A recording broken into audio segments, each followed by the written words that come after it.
Parks from the Gaslamp to North County. No one knows America's finest city like he does. You can't just punt on a Manny Machado prime year. He's a fourth-generation San Diegan, born and raised in the heart of this community.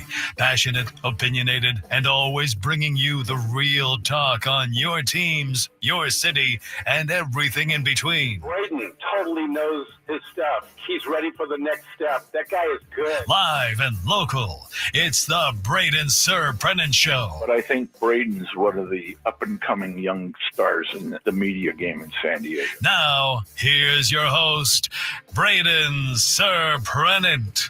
What's up, San Diego, and happy Tuesday, everybody out there in America's finest city. Braden Surprenant Show, live and local each and every day from 10 to 2 on San Diego's number one sports station, 97.3. The Fan, going to be talking with all of you guys today. Tough loss for the Padres last night as they drop one in extra innings to the Los Angeles Dodgers. Alongside Frank Marchese, I'm Braden Surprenant, kind of taking you through the midday as we get you ready for Gwen and Chris, and then ultimately Padres baseball coming up at 6:40. First pitch, EcoWater SoCal Padres pregame show at 5:40. Why is my camera backwards? Oh, it's going to freak me out. It's like a mirrored image, like so everything's backwards on the screen. Looks fine on my end. Oh, really? Mine's backwards on my deal. Yeah, no, looks fine on this side. Oh, man. This is fun, This is isn't going to it? drive me nuts. It's going to drive me nuts the whole time unless I go to mirror my camera. No, do not do that. Okay, now we're good. All right. Well, it threw me off the track a little bit. But anyway, Padres drop one yesterday, 8-7, in what was a game in which the San Diego Padres made a lot of mistakes. A lot of mistakes. And when you make those mistakes, you're not going to win a lot of games. You're just not. And you're not going to beat teams like the Los Angeles Dodgers. And they made a handful of mistakes too. I went back and watched the game last night sporadically, and I went back and I rewatched the highlights today. And when you some of the highlight packages that you see, they're like 15 minutes long, and they have the broadcasts. They have both teams' broadcasts.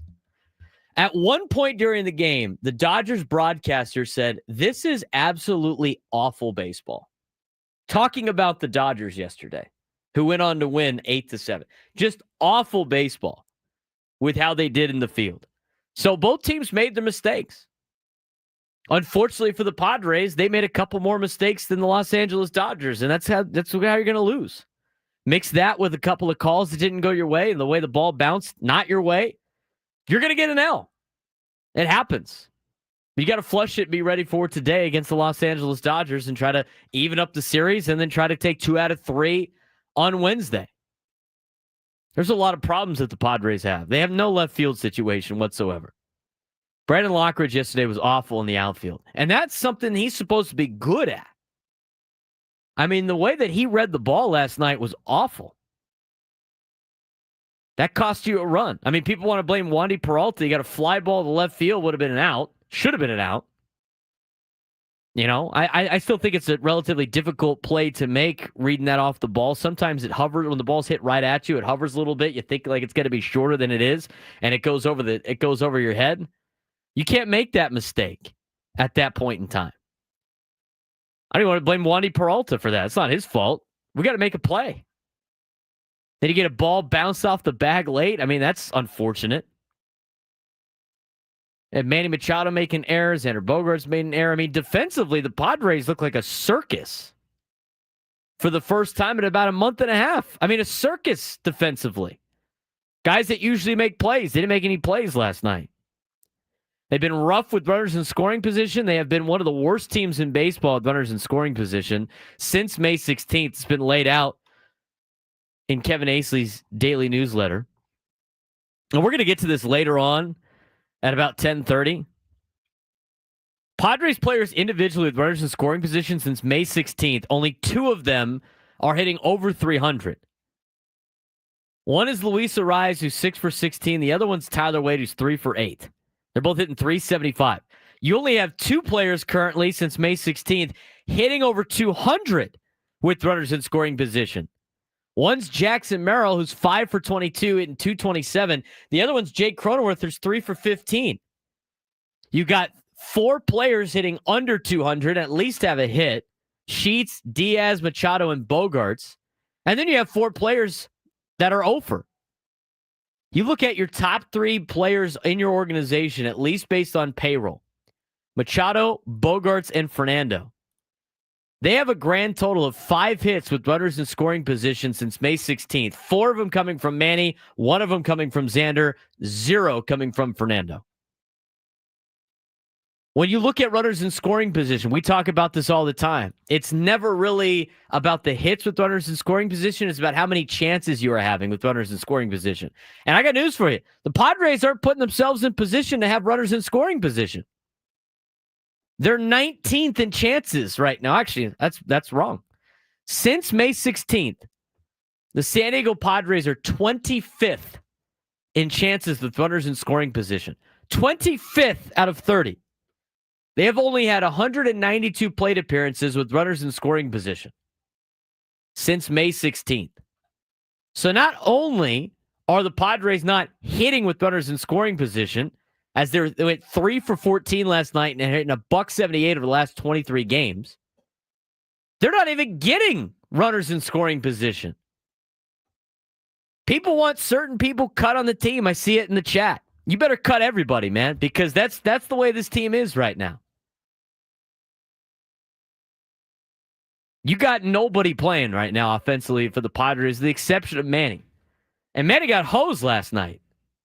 That was such a bad call. And the reason why it was a bad call, not because it was the 9th inning, but a reason why it was a bad call is the fact that earlier in the game, that got called ball 4 for Shohei Ohtani, and more of the ball was in the zone.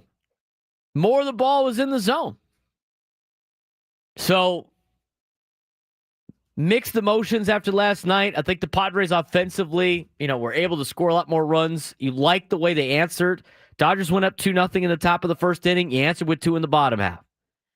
Put up a 0 in the top of the second. Get another 1 in the bottom of the second inning. Dodgers go 3 runs in the top of the third. Padres answer with 3 more runs. You like to see that out of an offense. But as much as I'm getting on the offense, they actually played a lot better yesterday than they've done over the last 23 games. Now, the runners in scoring position have been very good, but at least they're trying to hit the ball a little bit. Pitching-wise, what did I say yesterday? What did I say yesterday about pitching? I am sick and tired of hearing how elite pitching or good pitching beats good hitting. That is such a crock of crap. I'm tired of listening to that. That's not always the case. The Dodgers pitching staff is not very good. Dustin May got rattled around. The bullpen's not great. Bullpen shut the Padres out and limited their hits. I mean, they last 4 innings are hitless before they got to extra innings. If good pitching wins all the time, it doesn't happen for the Padres. I mean, look at 1998. Kevin Brown's like the best pitcher for the San Diego. He's like one of the best pitchers in Major League Baseball. Guy got lit up by the New York Yankees. Nick Pivetta last night. Man, I need you to be better against the Los Angeles Dodgers. I know it's 1 start, but you got to be better. He's got to be better. The bullpen's got to be better. If you are a team that's built on pitching and defense, and that's what's been going on, and you have good pitching, you can't be giving up 8 runs like that. You got to be able to do good things against good teams. Pitching staff failed them last night. Offense failed them last night. Defense failed them last night. Overall failure. But guess what? Silver lining. And I agree with what Jackson Merrill said. That was a sick game. It's close. I mean, you're rolling out there with Brandon Lockridge and Tyler Wade, and look at the lineup the Padres had. They're going toe-to-toe with the team that spent the most money in Major League Baseball. The most. They lost by 1 run. They had the tying run on second base. If things go a little bit different in the 10th inning, and I think LA got the breaks in the 10th, so the Padres didn't, it's a little bit different. Look at the way that the 10th inning played out. Lockridge has a bad route on the ball. If he doesn't have a bad route on the ball, we got a runner on third maybe with 1 out at least. Ball goes off the base, probably happens anyway, scores a run. And it's a little bit different of a situation. I mean, that game came down to a couple little plays here and there. I mean, they're right there. And as Kevin Acee laid out in his daily newsletter, and I totally agree, it doesn't come down to the final at-bat and didn't come down to Wandy Peralta. There was a mixed group yesterday. I mean, Adrian Morejon almost completely screwed up the game by not being able to throw the ball to first base. What happens in these games, in these big games against the Dodgers, is pressure. And you saw the Dodgers play with pressure, and they didn't play a clean game. And you saw the Padres play with pressure, and they didn't play a clean game. That's what you get out of close, fun games. So even though the offense wasn't there when you needed it, even though the defense wasn't there when you need it, even though the pitching staff wasn't as great as you expected. Now, a lot of that probably has to do with the fact that they're being overused because they've been carrying the team the last couple of weeks. But despite all that, you lost by 1 run in extra innings. Those games are going to happen. They could win tonight, you even up the series, and all of a sudden you're going for a series win tomorrow. You take a look at the bottom half of the 10th inning. Manny Machado up. He gets hosed by a call. Look, the umpiring was not great last night. It's not the reason why you lost. You made too many mistakes. Manny Machado's his ball 4. You got runners on first and second. You get a base hit to right center field by Jackson Merrill on the double. You score at least 1. And at the very minimum, Manny's at third base with 1 out. Or no outs. You have Manny on third with no outs. If Sheets does what he did, and again, there's a lot of what ifs, and strikes out, he got exposed against left-handed pitching the last couple outings. Xander hits a sac fly, now you're tied. I mean, it's the little things that didn't go your way. You can't make multiple mistakes against superior teams. Not superior, but highly talented teams and expect to win. Dodgers broadcasters were saying the exact same thing last night. But it's just game 1 of a 3-game series. It was a tight game. It was a close game. They went down to the wire. Padres answered every single time that the Dodgers put up runs. That's all you really can ask for. You just got to clean up some of the sloppy play defensively. But again, that comes with pressure. You see that when teams play under pressure. And this is a pressure series for both squads. 833-288-0973, 833-288-0973. Want to join the show today? I know a lot of people are emotionally fired up, upset, ready to cut everybody on the team. What do you guys have to say? We'll get your phone calls when we come back. We'll also talk a little bit about some of the tidbits from yesterday's game, including an interesting stat about the Padres and what they've been able to accomplish from a record standpoint. We'll talk about that when we come back on the Braden Surprenant Show, San Diego's #1 sports station, 97.3 The Fan.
10:18 on a Tuesday.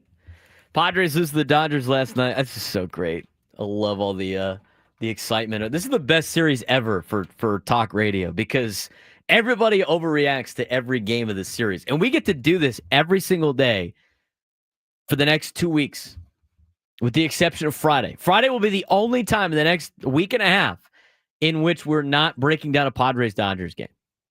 It's going to be awesome. It's going to be awesome. The overreactions are great. There was one stat I wanted to talk about that I thought was interesting.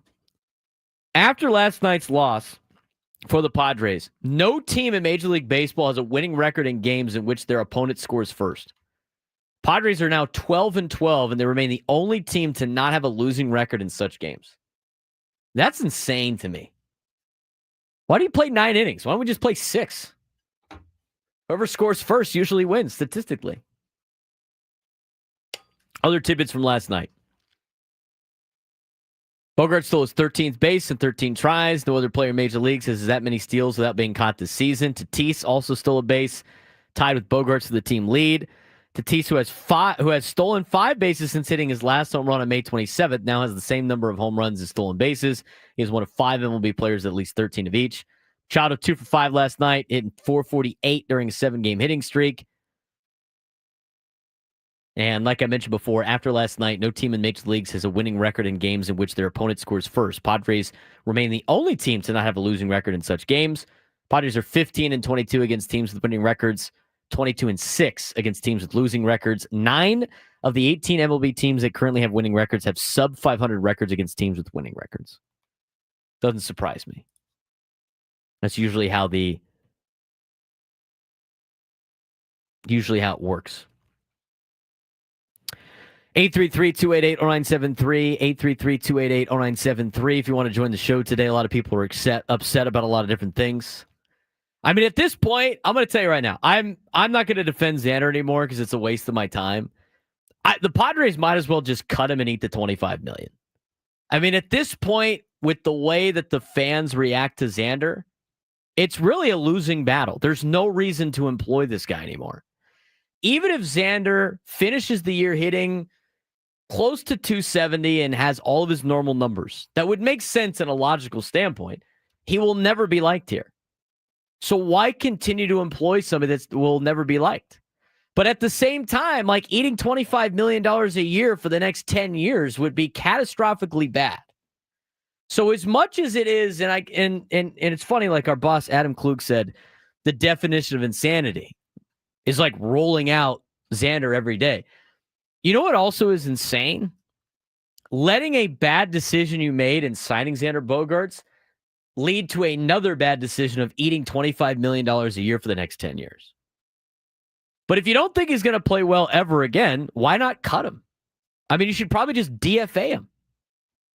If he's that bad, just DFA him. At this point, you might as well do it. You're not going to trade him. Even if you trade him and eat all the money, you got to give something up. I'm not willing to do that with Leo DeVries. It sounds like the Padres were thinking about potentially parting ways, trying to find an exit philosophy for Xander Bogaerts. You're not going to trade him. He's not going to waive his no-trade clause. Why pay him to play for another team? Just DFA him. You might as well DFA him. Have Tyler Wade play shortstop the rest of the year. We'll see how that goes. But at this point, I mean, it is what it is. I'm not defending Xander anymore. He is what he is. But if we really think that the Padres are going to be better without him, just cut him. I mean, you might as well just cut him right now if he's that bad. I don't think he's that bad, but at this point, the fan base hates him. There are not, and I don't want to generalize, but I don't think there's a single Padres fan that actually likes Xander Bogaerts. I mean, look at the social media. They all hate the guy.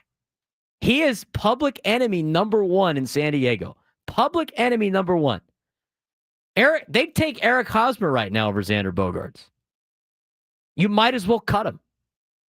I mean, I'm so tired of talking about him that I just want him gone at this point. Just get rid of him. Just get rid of him. There's no reason to keep him. Even if he does well, Padres fans will make excuses of how it doesn't really matter. So why put up the fight. Just cut him. You're not going to be able to trade him. No team is going to take him even if you pay for his contract. Just cut him. Just cut him. Just end the misery right now. Just cut Xander Bogaerts. I'm just tired of listening to it. I honestly, I am. I'm just tired of listening to it. DFA is asked now. Why is he still on the team? Would I personally do that? Probably not, because that'd be illogical. But if we're just going to do the high emotion level moves, cut his ass. It would save me so much time of dealing with people DMing me all of that. Just cut his ass. For my sanity and for my mental health, cut Xander Bogaerts so I don't have to worry about watching him play anymore. That's where I'm at with this. I mean, nobody thinks he's going to ever do well. Nobody. Just cut him. If we think Tyler Wade is a better option, eat the $25 million, cut him. You can go find a shortstop if you want. I mean, I'm looking at the outfielders right now because you got a hole in left field and you got a hole at catcher. I'm looking at the left field. I'm looking at the outfielders right now. We're going to talk about this at 11:30. Frank, we went over on this list because you got to go through again. It's not just going, go get me a left fielder. We got to go get a left fielder. We got to go get a left fielder. Well, you better start finding some guys that make sense. And you first got to start when looking at left field with teams that are not contenders. There are 8 teams, I would say, that are not contenders right now in Major League Baseball. 8. Some of them are kind of a push. Nationals, Pirates, Marlins, Rockies, Angels, Orioles, Athletics, White Sox. Those are your 8 teams that aren't competing right now. You have a couple teams that are maybes. Braves, Reds, Diamondbacks, they'll never trade with you. Red Sox, Rangers, Mariners. Maybes. Those are maybes. I mean, the Red Sox, as bad as they've been, who took 2 out of 3 from New York, are only 4.5 games out of a wild card spot. An organization like Boston, do you think they're quitting at the deadline break? Probably not. That's a pipe dream. So that's where you got to start with. You got to start with that. Those are 8 teams that don't have a lot of good players. I mean, the Orioles might. You might be able to get somebody from the Orioles, but guess what? There's other teams that need outfielders too. According to WRC Plus, we're going to go through this list at 11:30. If you look at the players that are on those 8 teams that I mentioned that strictly play outfield, that have played any reps in the outfield this year, here's your top WRC Plus players. Miguel Andujar, Ramon Laureano, Oneil Cruz, Lawrence Butler, James Wood, Kyle Stowers. I don't know about you guys. There's a couple guys on that list that ain't getting traded. Wilyer Abreu, Alex Call, Randy Arozarena, TJ Friedel, Joe Adell. Joe Adell, by the way, has got a higher WRC plus than Cedric Mullins, Taylor Ward, Brian Reynolds. Jesus Sanchez, Dane Myers, Julio Rodriguez, ain't getting traded. Jordan Beck, Jake Fraley, Jarren Duran, Gavin Lux, Taylor Ward, who's got a sub 100 WRC plus, and Brian Reynolds. Those are all the players that have a 98 WRC plus or higher that are outfielders on teams that are not competing. So you got to find one of those players. We'll talk about, I saw somebody talking about Luis Camposano. We'll talk about him too. I don't even know why he's employed by the Padres at this point. Why is Luis Camposano on the team? Why is Luis Camposano on the team? I don't know. We'll talk more about that later on as well. But let's talk about this offense and the runners in scoring position and your phone calls when we come back. Padres 3 for 14 last night with runners in scoring position, hitting a $178 over the last 23 games. Is this just a slump, or is this a fatal flaw for a team trying to make it October noise? We'll talk about it when we come back on the Braden Surprenant Show on San Diego's #1 sports station, 97.3 The Fan.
10:34 on a Tuesday.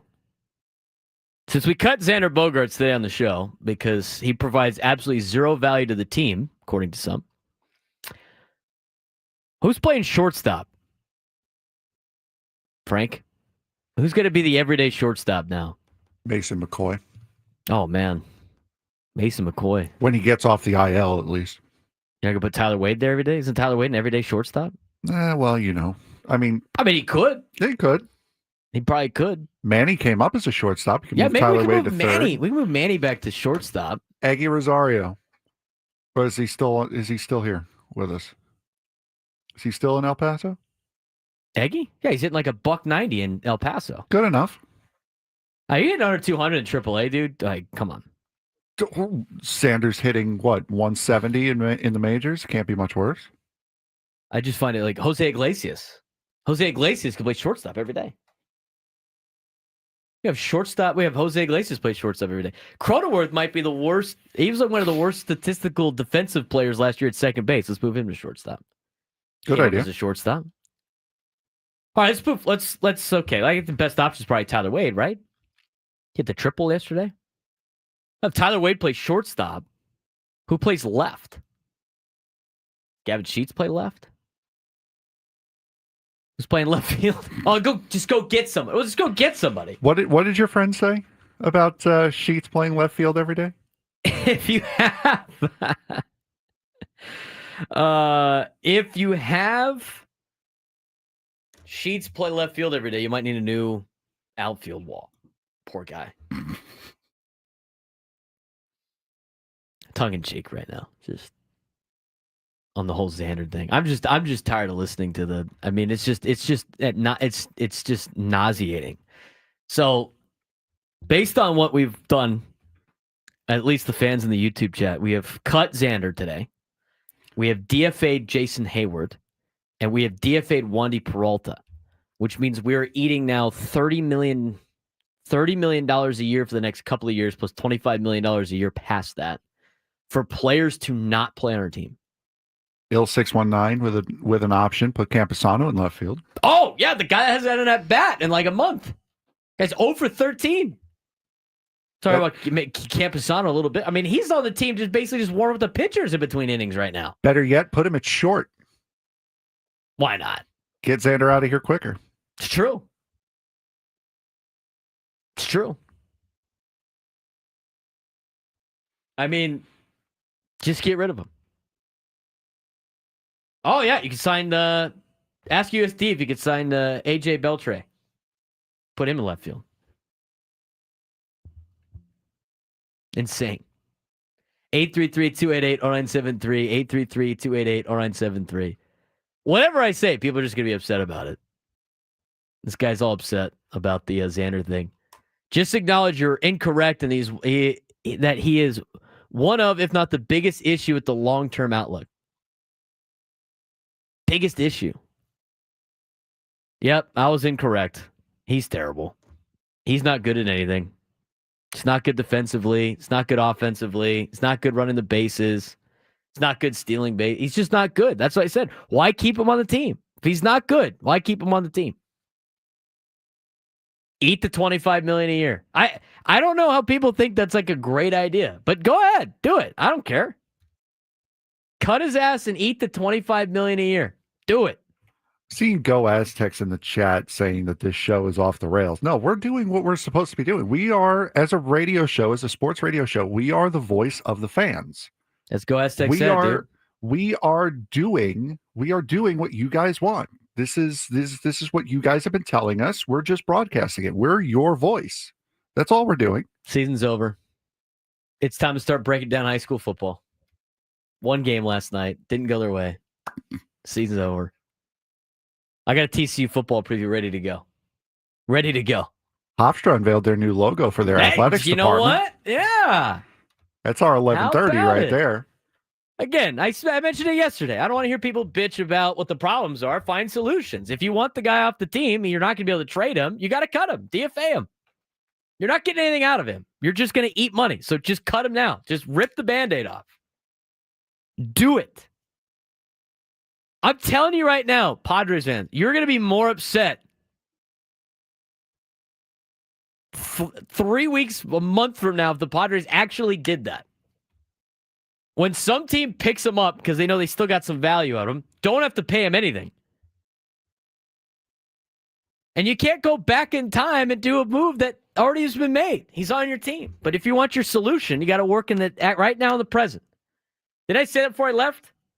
I want to know what you want to do right now in the present. Yep. I asked our boy SP. He gave me a full answer.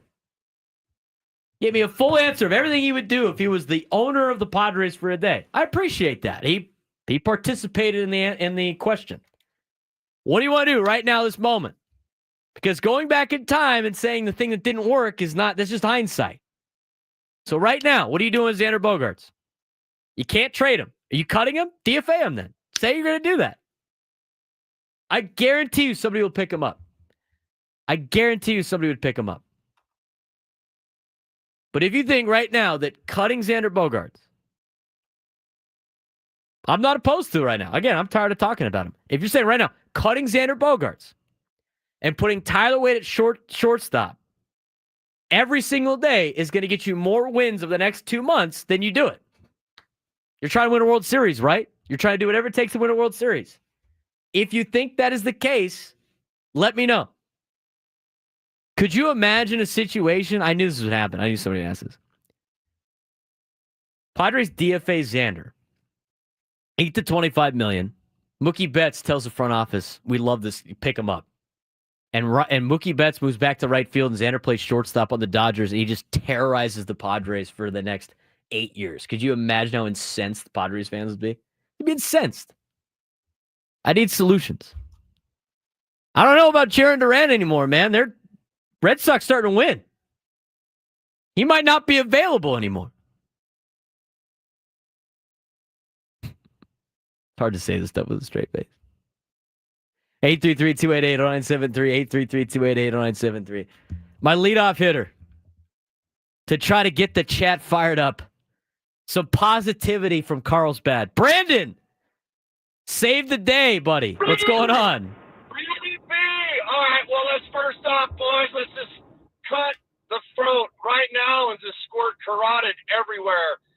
What you just said about Bogaerts going to the Dodgers, being hypothetical, that is we've been dealing with for a long time. How many times have we eaten crow? And that's like a San Diego thing that's happened with the Chargers.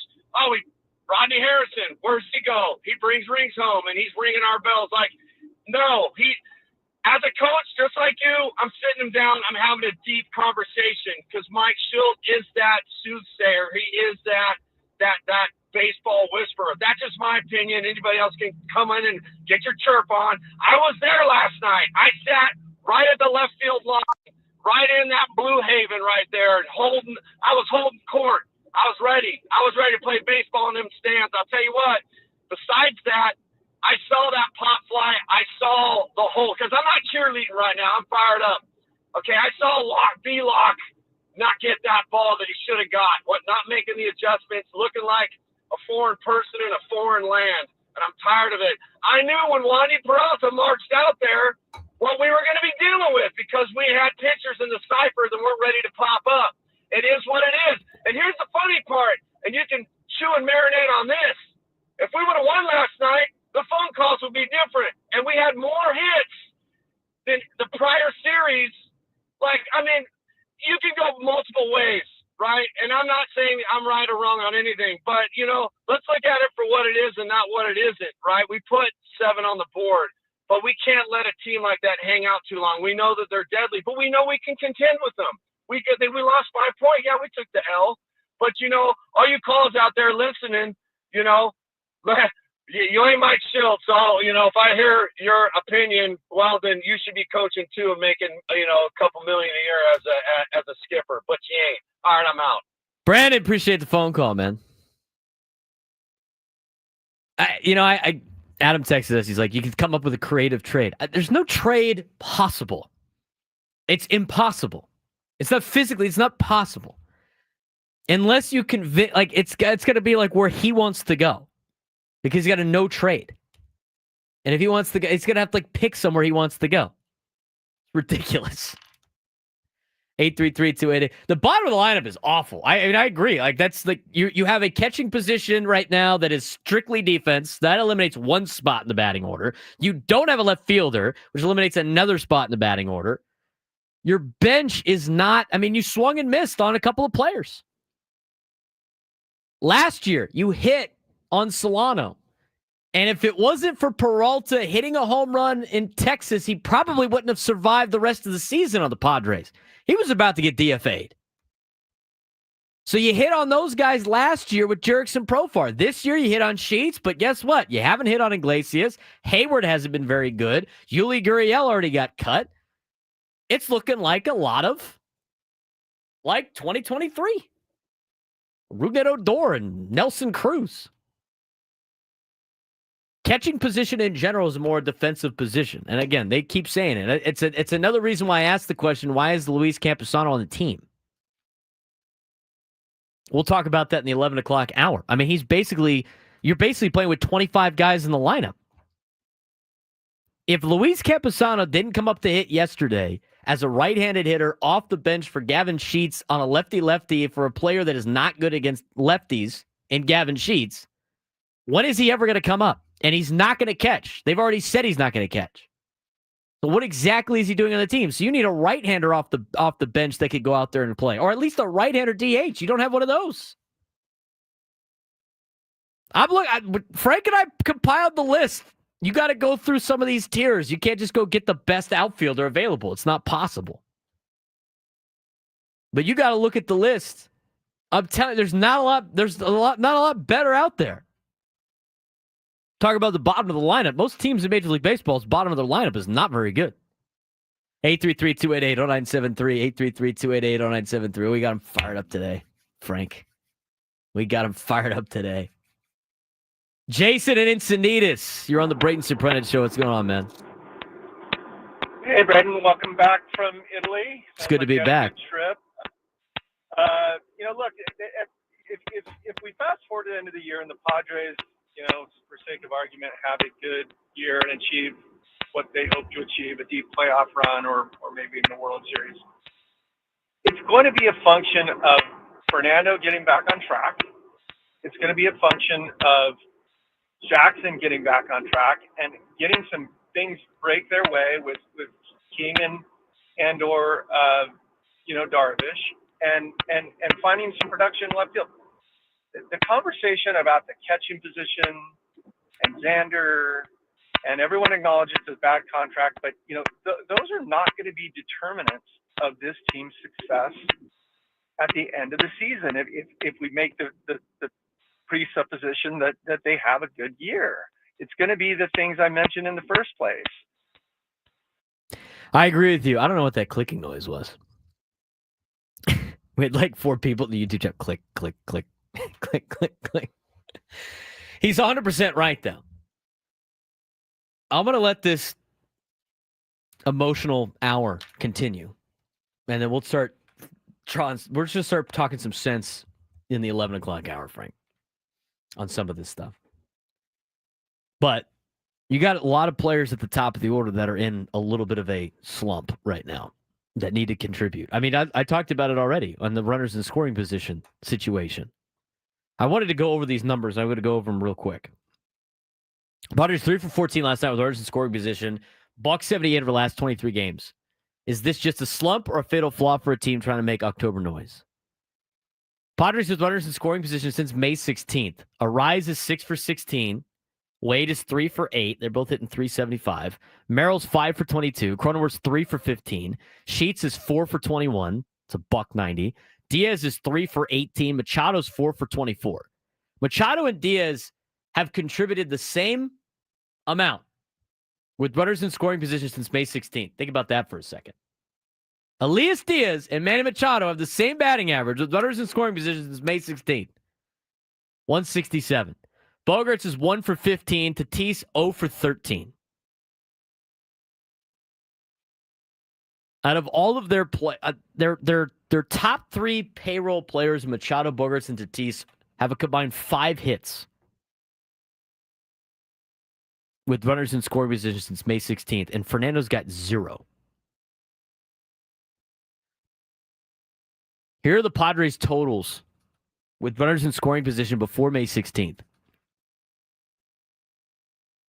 They were 19th in chances, 418 plate appearances with runners in scoring position before May 16th. They were 12th in hits, 5th in batting average, 29th in home runs. We know they don't hit home runs.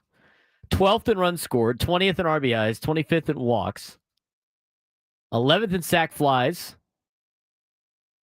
14th in OPS, 4th in batting average on balls in play, and 10th in WRC+. Since May 16th, they have had less chances, 25th in Major League Baseball in chances. They are 28th in Major League Baseball in hits with runners in scoring position since May 16th.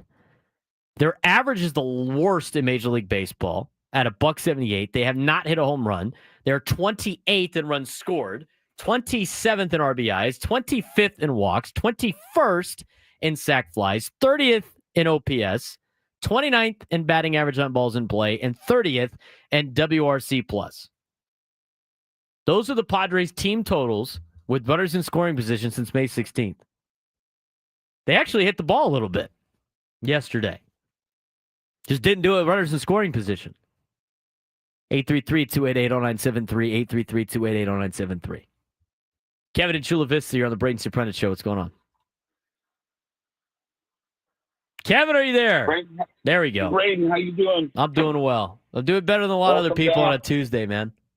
Welcome back. No, the first thing I would do is DFA the entire chat room. How about that? That sounds good. I mean, the biggest mistake 97.3 made was creating a chat room where people can sit in keyboards, anonymously gaslight all day long because they don't have the courage to get on the phone and call Braden Surprenant. So, let's DFA them. And, it's ridiculous. First of all, Xander Bogaerts ain't going anywhere. Not for the money they're paying him. I don't know why we're having this silly discussion. Anybody that would suggest otherwise is just absolutely out of their minds because it's not reality. They're stuck with him. They made the deal.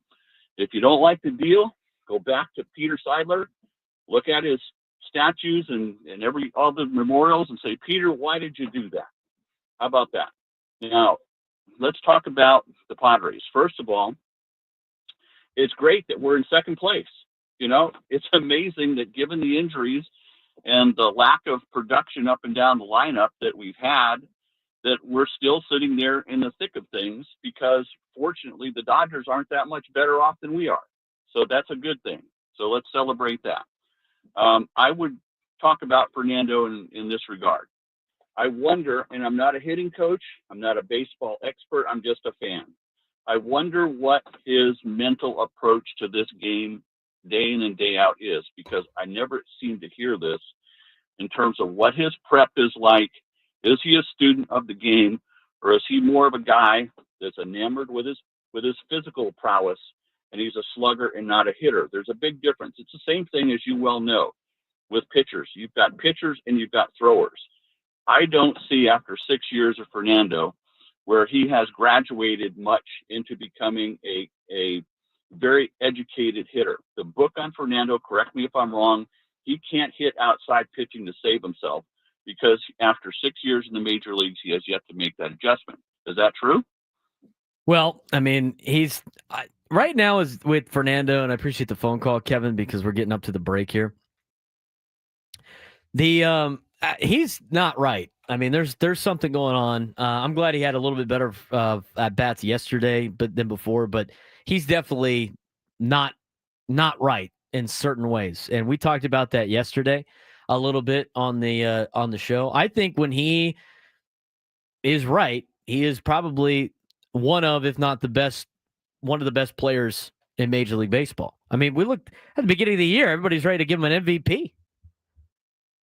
That's how good he was at the beginning of the season. And he came out ready to go. And then all of a sudden, something has happened in which he is just mentally looks like he's going through something. And that's not an excuse. Everybody's got to go through stuff in life. And I don't know what his is. And I don't know if it's getting better or if it's getting worse or anything like that. But you just got to hope that he could turn it around. I mean, that's another big reason why the team is not doing well. I mean, the team is built on the top 6 players in the order really carrying the team. And right now, there's only like 1 or 2 doing that. And that's been the case ever since the Padres had some injuries at the beginning part of the season. They haven't been able to have their top of the order firing on all cylinders yet. It's amazing, Frank, after one game, what was, I knew this was going to happen too. Regardless if it was a win or a loss, it was going to be Overreaction Tuesday. I'm here for it. And Wednesday. And Thursday. And Thursday, we get to collectively do it with the roundtable, which is even more fun. John in Carlsbad, Brad and Escondido will get to you when we come back at the 11 o'clock hour. We'll start talking about more of the Padres and trying to fix some of their problems. Again, I want solutions, not just tell me where the problems are. We all know there's a problem in left field and catching. Talk about that when we come back. The Braden Surprenant Show on San Diego's #1 sports station, 97.3 The Fan.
Hour number 2 of the Braden Surprenant Show.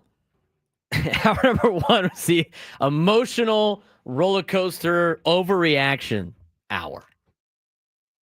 In the final hour, we're going to give away tickets to the Padres Royals game on June 21st. Celebrate Star Wars weekend with the Padres June 20th to the 22nd.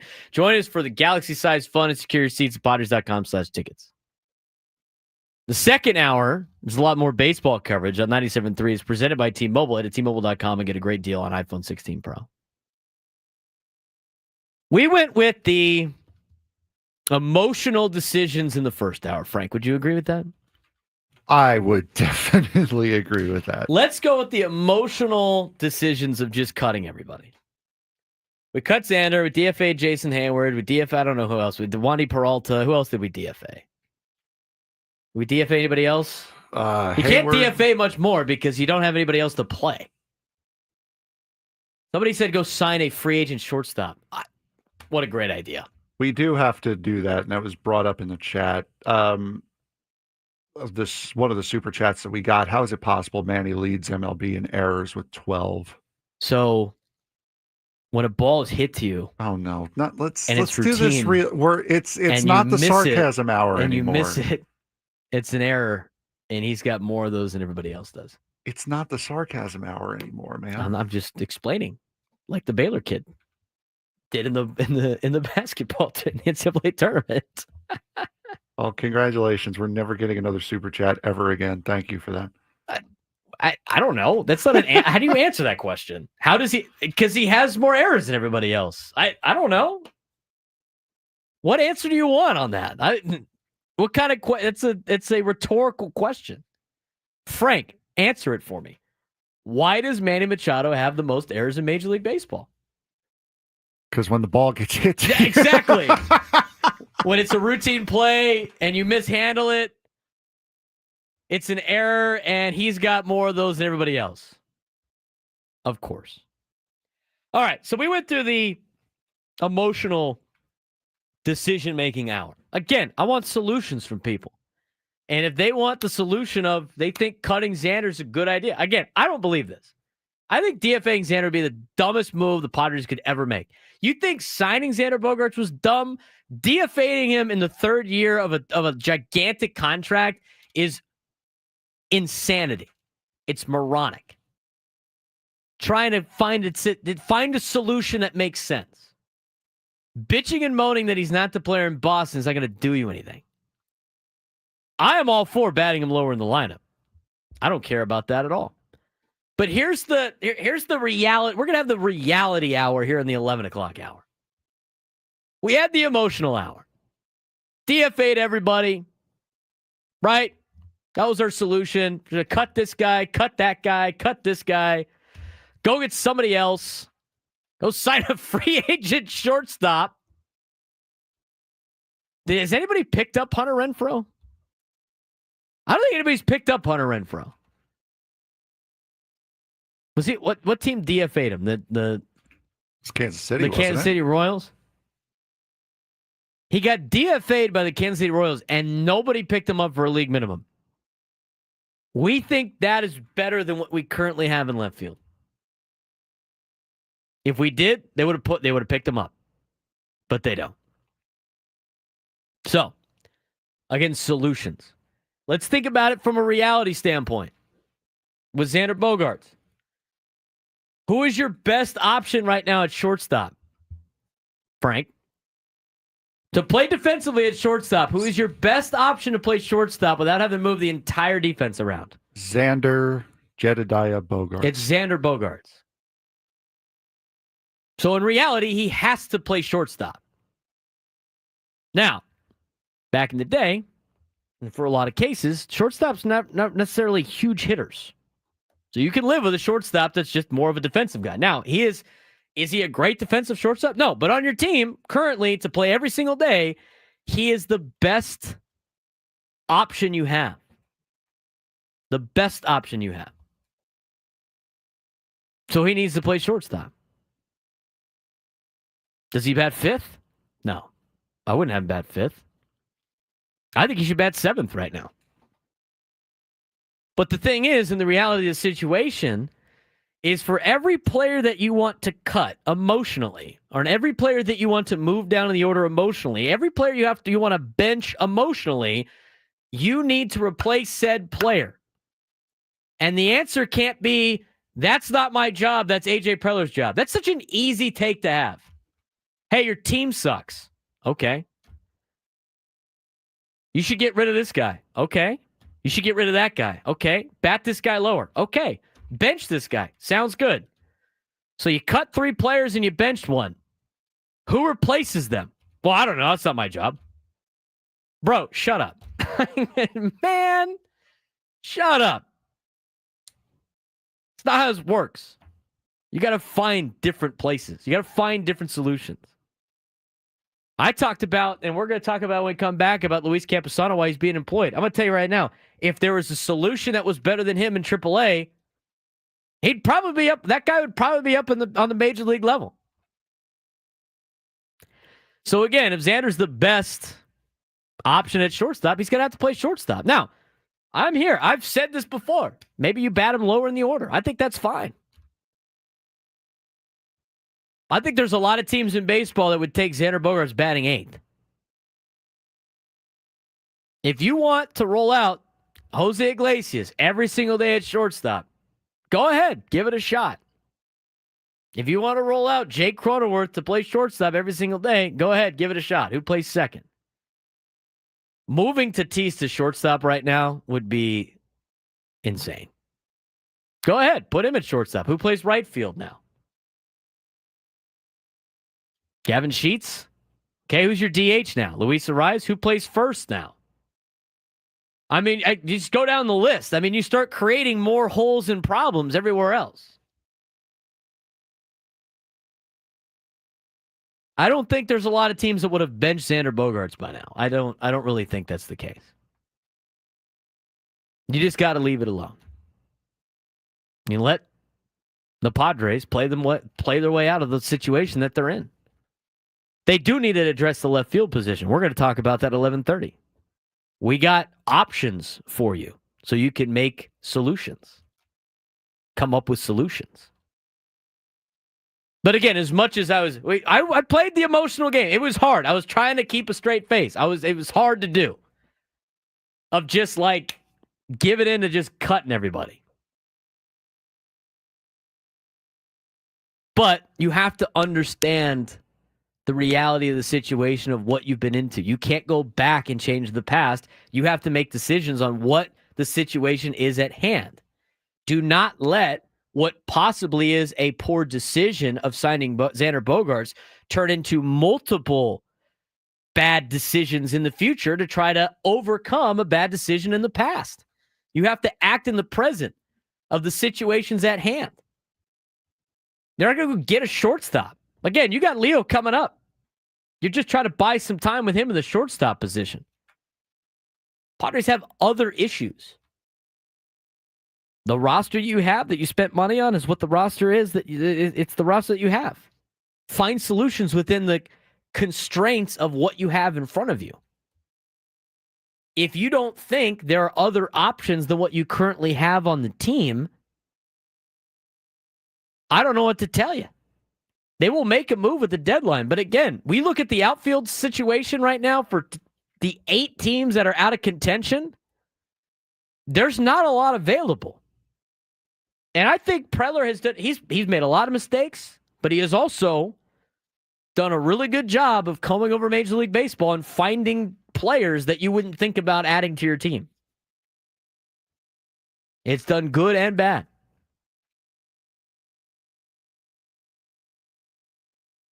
But the solution cannot just be cut everybody we don't like and then replace them with the best player that might be available. It's not possible. So we went from emotional first hour, Frank, to now all right, let's get back on track here and understand that some of these things are not possible.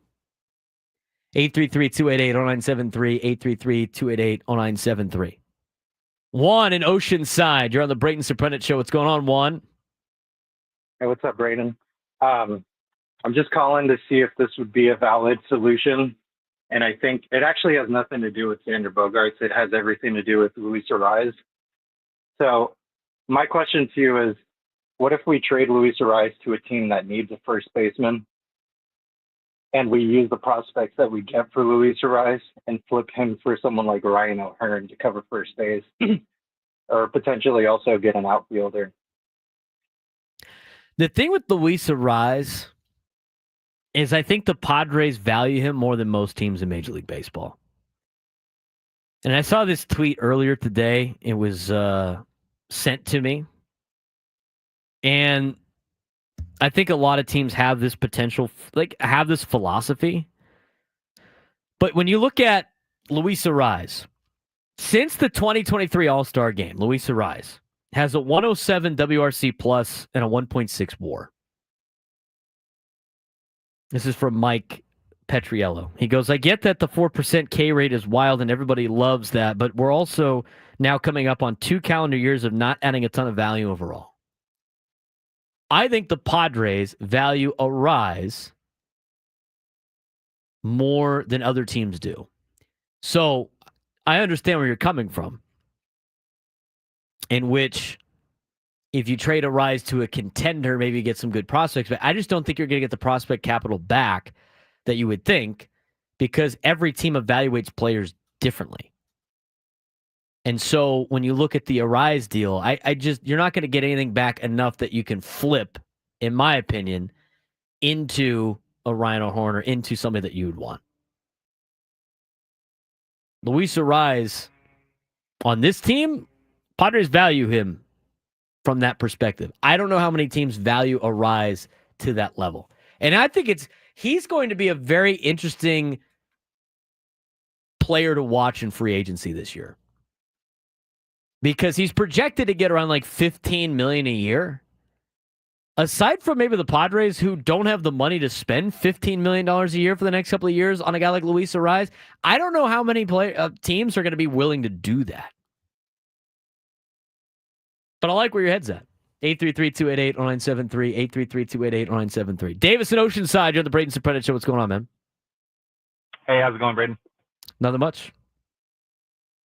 Hey, so I know the Xander slander gets exhausting, but I just want to try to put it in perspective and then get your opinion. Jake Cronenworth and Xander Bogaerts objectively have a pretty similar offensive profile in terms of production. The on-base percentage favors Jake Cronenworth a little bit, but batting average, home runs, everything else, I think are pretty similar, right? Mm-hmm. Nobody hates on Jake Cronenworth the amount that we hate on Xander Bogaerts. And in my opinion, the reason for that is when Cronenworth's up there, he's aggressive, he's into the game, he's very intense. It looks like he's competing when giving it everything he's got. When Xander's up there, it just, from my eye test, it just feels like he's going through the motions, almost like a deer in headlights, like just not intense, not really competing. And I know that's a subjective thing to say, but it just time and time again, he makes bonehead plays out in the defensive side. On the offensive side, when you see him walk in the batter's box, it just feels like you have no chance at all to make anything happen. So I guess the question is ultimately to try to shift the hatred towards Xander. What could the media do, or what other stories or light could we shed on Xander's approach to the game? I know you mentioned about Tatis earlier, but what's Xander's approach to the game? What is he doing to get better? And how do we convince our fan base that he's not just there to show up, clock in, take a paycheck, and clock out? Because that's how it feels. Let me ask you, Davis, did you read the full article that Kevin Acee wrote a couple weeks ago about Xander Bogaerts that talks about all of the adjustments he makes and how much he cares about the game? Did you read that article? I didn't know. You should read that article. In that article, okay, Xander Bogaerts goes through and talks about how he's making adjustments mid-at-bat, which, by the way, is mentally insane. Making adjustments in between at-bats is something you're doing when you're pressing because you really want to do really well, and you're not getting the results you want, and you can't be doing that. Imagine trying to make an adjustment. Do you golf, Davis? Yeah, absolutely. Have you ever tried to make an in-swing adjustment while you're about to drive to start off the tee box? How do those shots work out for you? How do those shots work out for you? When you're sitting there going like, I got to do this with my swing. When you're thinking about your swing, it's awful. Let's say you shank your first one and you take a mulligan and you go, well, I got to do this time. How's the second shot work out for you? Yeah, not well. Not well. I encourage you to read the article. Look, and Davis, I think you bring up a good perspective. Now, some of the things I see out of Xander Bogaerts that I disagree with, I think he works counts. I think he does a good job getting himself on base. I think he always gives you a hard 90. I mean, I hardly ever see Xander Bogaerts not give you the effort to first base. Am I mistaken there, Frank? I mean, the guy hauls ass down to first. Yes, he does. Fernando doesn't do that all the time. Manny doesn't do that all the time. Do I need them to do that all the time? No, I don't. But Xander gives you a hard 90. So for a guy that's making in at-bat adjustments, which I think is dumb, but he's doing it, it shows he's not, it's not like he's not caring. I get this all the time. I get this from people all the time. Well, what we see is like he doesn't care. He does care. You can see it when we go down there. Now, Frank and I are blessed enough to go down to the press or down to the in the clubhouse and see this guy work every single day. Not all of you guys get to do that. So it's a little perspective. But go back and find that article that Kevin Acee wrote on Xander Bogaerts. You're going to learn everything you need to know about Xander Bogaerts. I'm going to tell you right now, you're going to like him a lot more than Eric Hosmer and base the effort that he put in. But again, it's a results-based business. He's not putting together the results. He's not. But I will defend any player that gives me his best effort. I will. Sometimes it's just not up to par, and sometimes it doesn't work. I will not criticize a player if the process is there and he's trying to do the best. Now, if he doesn't give a you-know-what and he's jogging down and all this other stuff and it looks like he's checked out, yeah, boo the hell out of that guy. He doesn't deserve to be here. But until Xander gets to that point, that's why I'm going to defend what he does. And again, thinking about it from a realistic standpoint, we keep breaking it down. I mean, you're trying to find options here. He still gives you the best option at shortstop without completely changing the defense. And you're not going to be able to trade him. So you have to find different spots in the order for him to try to succeed. You have to find ways for him to succeed because he's on your team. So that's up to the coaching staff. That's what they get paid to do. That's up to the Padres organization to try to get him right. But they got to do everything they can to get that guy going because they're paying him a lot of money to do it. 833-288-0973, 833-288-0973. When we come back, get more of your phone calls. We'll also dive into why is Luis Camposano still employed by the Padres? San Diego's #1 sports station, 97.3 The Fan.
11:23 on a Tuesday. We got tons of people trying to find solutions to the Padres' problems. We're here for all of them. Here for all of them. Unfortunately, not all the solutions are just DFAing players. You can't be doing that all the time. I wouldn't mind betting. The Xander Bogaerts conversation. He's not even like the lead. He's one of the problems, but there's so many of them. I don't mind him batting lower in the order. But again, he's on your team, like I said before. And until you start finding replacements for him on the team that you think would do a better job every single day, it's going to be tough to deal that. 833-288-0973, 833-288-0973. Steve in Carlsbad, you're on the Braden Surprenant Show. What's going on, Steve? Hey, Braden. First of all, it's so glad to have you back on in this show. It's a breath of fresh air for sports talk radio in San Diego. Thank you, Steve. Appreciate it. I mean, me and my buddies are like over the moon just because we can call in, yada, yada, yada. Okay, so getting to the subjects at hand. Okay, Bogaerts is a player's player. He's a pro's pro, but he's just seen better days. I mean, you want to root for him. The guy's such a nice guy. I read that article. I already knew, what he was all about. So it's not lack of, effort, but I mean, he kind of boggled a double play. His bat's not there. He's, God, he's just not quite there for what we need. Okay, we can't lose Ariza's bat, even though he's, in my opinion, he's not a proper first baseman. So that's something I think we need a proper left fielder and a proper first baseman. Why did they take Wade out of left field last night? I'm just wondering. I don't know why they did that. There's a lot of people asking that question. Did anybody ask Mike Schilt that yesterday, Frank? I didn't. Like I said, I've been behind. I don't think so. There's a couple of things that I thought were interesting last night they didn't do. One was that. The other one was I would have loved to known if a rise in the ninth inning with Tatis going after second, because everybody's like, why did he swing when he's stealing? It's called a hit and run. They have those. I would have loved to known if that was a called hit and run or if they have one of the, like, remember they used to call it themselves, like in the 90s. Tony could call it himself with Kilvio Veras on first base. They do their own hit and runs. I don't know what I don't know if they have that ability. I don't know if Arise has that ability, if they called it themselves, if it was a called hit and run. But as I said, it could have been a hit and run. People were saying a lot about like, well, why would they do that? I don't know. Would I have done a hit and run there? No, I would have had Tatis steal second base. If he gets thrown out, forget it. You have Tatis on second to start extra innings. I think it would have been worth just the steal. I don't know why he swung at the first pitch and made it a hit and run, unless it was a hit and run. Nobody asked him that last night. I think that was a questionable call. I think, a lot of people were like, why did Wandy Peralta pitch in the 10th inning? Who else are you going to pitch? I looked at look at the bullpen usage of the last however many days. 65 plus bullpen innings over 16 games. Estrada and Morahone have worked 3 of the past 4 days. They both already pitched in that game. Sean Reynolds, Yuki Matsui, and Robert Suarez have worked 2 straight days. They already had pitched in that game. Jason Adam, who did not pitch last night, could probably still use another day after working 11 of the past 19 days, so he wasn't available to pitch. Who are you going to throw? Morgan? In the 10th inning? I saw my guy Prolific in the chat about Wandy Peralta. Hey, look, I get it. Like, I don't necessarily know if I want to put Wandy Peralta in there in the 10th, but who else are you going to throw? You going to go Suarez another inning? Could have done that, I guess. I mean, you could pick and get a lot of different things. The question was why did they take Tyler Wade out of left field? I think that's a legit question. I don't know why they did that. I don't know why they did that. You could have he was having a pretty good day. Just leave him in. 833-288-0973, 833-288-0973. Let's get out to Howie in the South Bay. Howie on the Braden Surprenant Show. What's going on? Howie, what's going on? Hey, you got me. Gotcha. What's up, hey, dude? I waited to talk about it yesterday. And I think one of the deals is that everybody has this, what they're supposed to hit, like a 300 hitter. We got one in right field. We got another guy in another position, but it doesn't always work that way because it's a living organism.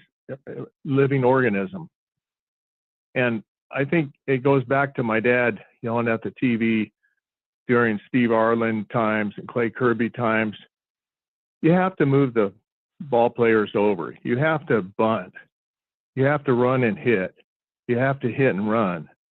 You have to do all kinds of things that this team doesn't seem to be able to do. You have to be able to lay a good bunt down. My dad used to work us out, and he would make the worst hitters the best bunters. If he could make them the best bunters, that's something that they weren't before. And that's what's going on that I see. They're not taking advantage of all the things that they can do. In yesterday's knowledge, this is what they did. I had a guy come to a folks' birthday party or a party at the house. His name was Sid Durst. He took a look at my hands because I was catching. He says, "You need to bite your nails so that you don't get a nail torn off from catching." There's all kinds of old mythology that's not so good, but there's real knowledge that they used to do. Sid Durst used to room with Babe Ruth, but he happened to know my folks. And my dad used to play AAA fast pitch softball where you would win with a good bunt. But that's about all you could get out of some guys because you couldn't see to hit the ball. Yeah, we lost Howie there. This team plays more small ball than anybody else. I've seen Arias drop down thousands of bunts. Maybe not 1,000, but you get what I'm saying. He's dropped down a lot of bunts. It's not like the power hitting team, Padres. They're moving runners and stuff. They just can't get the runners in. It's not a bunting problem. I understand the conversation, though. I appreciate the phone call, but it's not a bunting problem. People in the chat, what is he talking about? I don't know, dude. We lost Howie. I mean, they've done squeezes, they've done contact plays, they do hit and runs, they do steal. They had a double steal the other day in Milwaukee. Am I watching different baseball games, Frank? You're watching the same games, right? I mean, we usually are watching different games, but the games don't match up on time. But they have done small ball things this year. You got to bunt more. But usually get at least one of those calls a year. Maybe a couple. And usually it's around the time that the Padres go in a little bit of a slump. You get they should be bunting a little bit more. They played you know what? I mean, I've gotten some hostility out of the chat today in my direction. They're on my side after that last phone call. So thanks for bringing us together. Howie, we appreciate it. 833-288-0973, 833-288-0973. We're going to talk about why Luis Camposano is employed by the Padres. When we come back, we will also get to today's sports thread and more of your phone calls as the Braden Surprenant Show continues on San Diego's #1 sports station, 97.3 The Fan. Ben and Woods on The Fan. Coming up on a Big League Wednesday, we'll wrap up Game 2 of the series between the Padres and Dodgers and get you ready for the early series finale. Listen to Ben and Woods weekdays from 6 to 10 on 97.3 The Fan. The following is attorney advertising. If you or someone in your family was hurt in an accident, don't let big corporations take advantage. At Singleton Schreiber, we fight for what's fair and we make them pay. Call Singleton Schreiber today and we'll make them pay. Call 877-600-6000. That's 877-600-6000. Accidents are hard enough. The last thing you need is some corporation trying to shortchange you. At Singleton Schreiber, we go toe-to-toe with the corporate giants because you deserve better. Medical bills, lost wages, pain, and stress. We know what you're up against, and we fight for every dollar you're owed, every expense, every hardship, every moment of pain. We fight to get what you deserve. Don't wait. The clock is ticking. Call 877-600-6000. That's 877-600-6000. Your fight starts with one call. Call Singleton Schreiber today, and we'll make them pay. Gerald Singleton is responsible for this attorney advertising. 591 Camino de la Reina, Suite 1025, San Diego, California, 92108. Hey, it's Baja Rick. Craving a taste of Baja? Rockin' Baja Lobster and Baja Rick's Cantina will treat your gang to the flavors of the Baja Coast right here in San Diego. Large parties and family gatherings are our specialty. Our big Baja bucket for two, sizzling fajitas, whole Puerto Nuevo-style lobster, chilled margaritas, and rockin' tunes will make every meal feel like a beachside celebration. Join us at Rockin' Baja Lobster and Baja Rick's Cantina, just steps from Petco Park in the heart of Old Town and Oceanside Harbor. Eat, drink, and be Baja. Maxed out on credit cards, struggling with high interest debt? You can pay it all off in days with Loan Pronto's Rapid Equity Loan. Hey gang, it's Woodsy. Get cash out now without touching your low rate first mortgage. No appraisals, no waiting, no BS. The Rapid Equity Loan program at Loan Pronto is amazing. One Loan Pronto client just got $300,000 approved in under 24 hours. They paid off debt, renovated their kitchen, and cut their monthly expenses by $1,800. That's a huge turnaround. Loan Pronto, instant approvals, low rates, no hard credit pull up front. Your home's equity is yours. Use it. Get cash to consolidate your debt.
$11:38.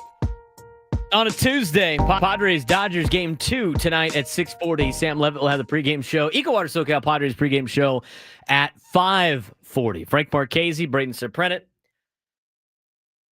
I don't want to get too much into detail about this because Frank doesn't want to talk about it, but a lot of our listeners wanted to know. We got a thumbs up or a thumbs down after last night?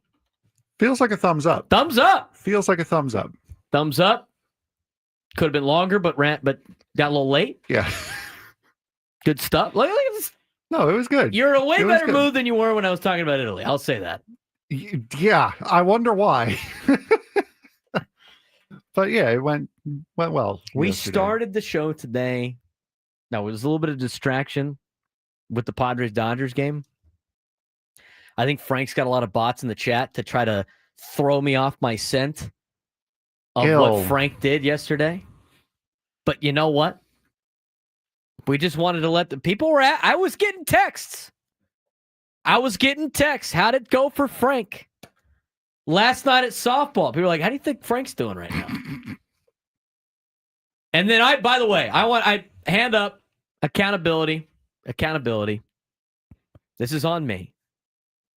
I sent Frank a show text yesterday in the prime time that he was busy. And as soon as I sent it, I'm like, oh, no. Okay, hold on. Hand up. That's on me. It's on me. I should have known better. Let's time out here for a second. Okay. It was just a picnic and walking. That was all it was. You know what? There was no prime time. Ask. There was no prime time, nothing that happened. Well, if you are walking, picnicking, and talking, that was during the hours that I texted you. You shouldn't be distracted with your phone. I wasn't. Francis. I was not. Okay. You did respond to my text, though. You don't need to do that. In this particular sense. Any other sense, then when yes. did I do that? When did I do that? I sent it at 5:12. Oh, that was before. Oh, we're that still was pre. before. So Yeah, you were still mentally in a box. Yes. Yeah, that was before. Frank was in his locker.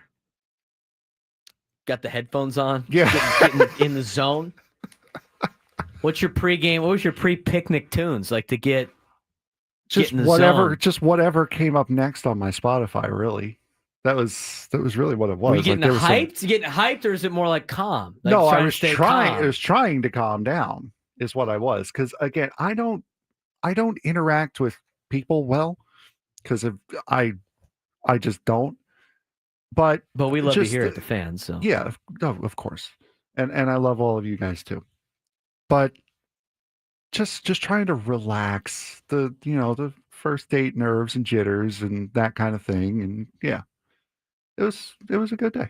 All night long, Lionel Richie? No, it was not. No. That wasn't the song you played? No. Some vocal exercises? No, there were. Hey, so you got sandwiches? Yeah, we made them. Yeah. Made them? Yeah, made Did you sandwiches. make them together? Did you make them? No, I got cold cuts and we made what we wanted. How about that? So you went to Vaughn's or something like that? Got some cold cuts? No, went to Ralph's because Vaughn's doesn't sell Boar's Head. Okay. Sorry, struck a nerve there. Got some. Went got to some the Everroast, grocery store. Got some Everroast chicken. What type of bread you serve it on? Rolls.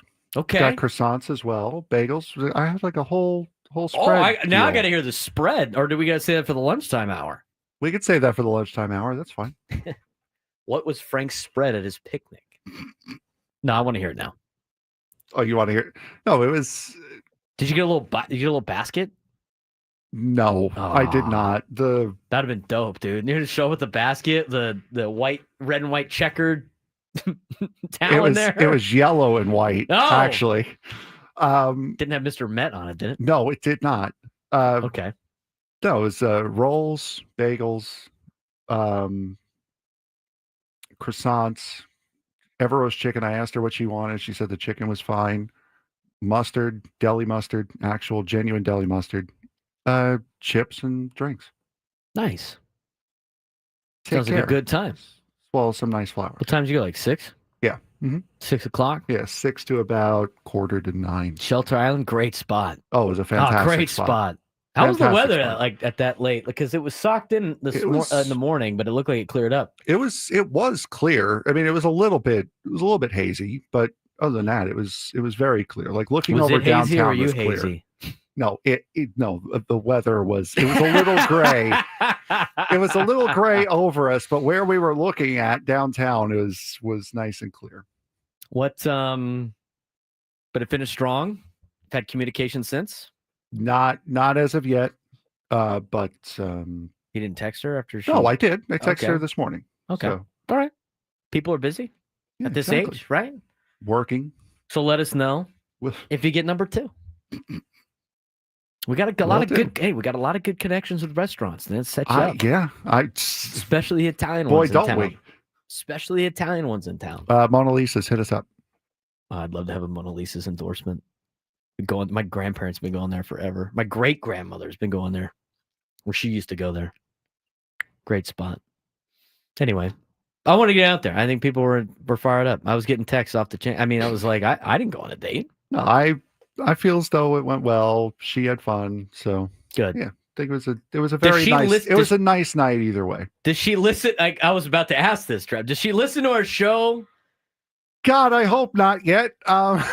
Did you tell her that you're on the show? I did tell her what the deal is with me, is at least as far as work and stuff goes. So. Well, at this point, if you haven't gotten a text from her during the segment, I think we're in the clear. Unless she listens in podcast form, which you guys can do. You guys can listen in podcast form. Maybe she subscribes to the YouTube page. You guys can also do that. Follow us on the Braden Surprenant Show at @B_Serp Show or at @B_SURP. Or you can follow Frank Marchese. Yes. All right, good. That was good. Good. I'm glad it was good. It's a little bit more positive than what we were talking about the last 2 hours. Oh boy. She ain't listening, dude. You're okay. We're not gonna say her name. We're gonna say anything. We're good. Yeah, no, that definitely. Names will not be mentioned. Don't do a daily recap of date nights with Frank. We'll do in the relationship. Come on, dude. Be more positive. Go Aztecs. No, the fans just wanted to make sure that Frank had a good night. Yeah, it became a thing yesterday. Today's the last we're going to hear about it. Like I said, it comes with the territory. Now, I don't go on dates, so I don't have to worry about this problem. But if I did, you would have to know. Which makes me feel like any other date that I go on from here on out, I must not tell them that I have my own show. If we want to do it for content. I don't want it to be like, oh, he's just doing this date for content. But I'm glad Frank opened up. Again, we dance around a little. That's why, like, yesterday I was like, hey, positive vibes. We want positive vibes. You guys can pick it up. Vibes were positive yesterday. Braden hasn't told us of his love connection he had in Italy. I love all Italians. It was a great time. At least you didn't make that sound awkward. That's right. Good job there. It was on a family vacation. Go Aztecs. Come on now. What do you think it was? It was National Lampoon's European Vacation? Come on. Dating Scraby would be a hit cringe show. No Scraby hate. We hated on Scraby yesterday for his frozen potatoes. We don't mess with Scraby. Oh my God. Scraby's awesome. Let's get to Jeff in Lakeside. Jeff sounded like he didn't really want to do any bunting of any kind. Jeff, what's going on, man? You got it. That bunting is no good. Listen, I got a doctorate in statistics from Caltech. I've been studying mathematics since 1979. I've done all sorts of surveys on bunting. And here's what you're going to find. The home team fans, after a one-run loss, will always raise the number of people who want the team to bunt more from about 26.5% up to 78.9%. The visiting team fans go just the opposite direction. 30% of fans typically want more bunting, but if the visiting team wins a game by one run, they'll go down to like 12% of their fans will want more bunting. Bunting is a phantom. Everybody wants more bunting if you lose, less bunting if you win. Just don't bunt. That's my advice to these managers, these ball players, these fans. Don't bunt. Don't bunt, Jeff in Lakeside says. Don't bunt. He's got the degree from Caltech to prove it. This has been Equal Time, presented by your sponsor here. Yes, right. Frank the Rizzler. Stop with that. Terrific with his You cuts. stop with that, dude. You stop with that. Jocelyn. Oh, it's so funny. That would be a great sponsor. Frank's Riz. Sponsored by Boar's Head. Sponsored by Boar's Head. You do realize I have your mic control over here. I have it too. I have a fader. You don't. Dump. It's time to get to the sports thread. You know that group chat? The one that's always blowing up with the biggest sports takes, debates, and breaking news? You got barbecue back there, and you didn't invite me? Yeah, we've got that too.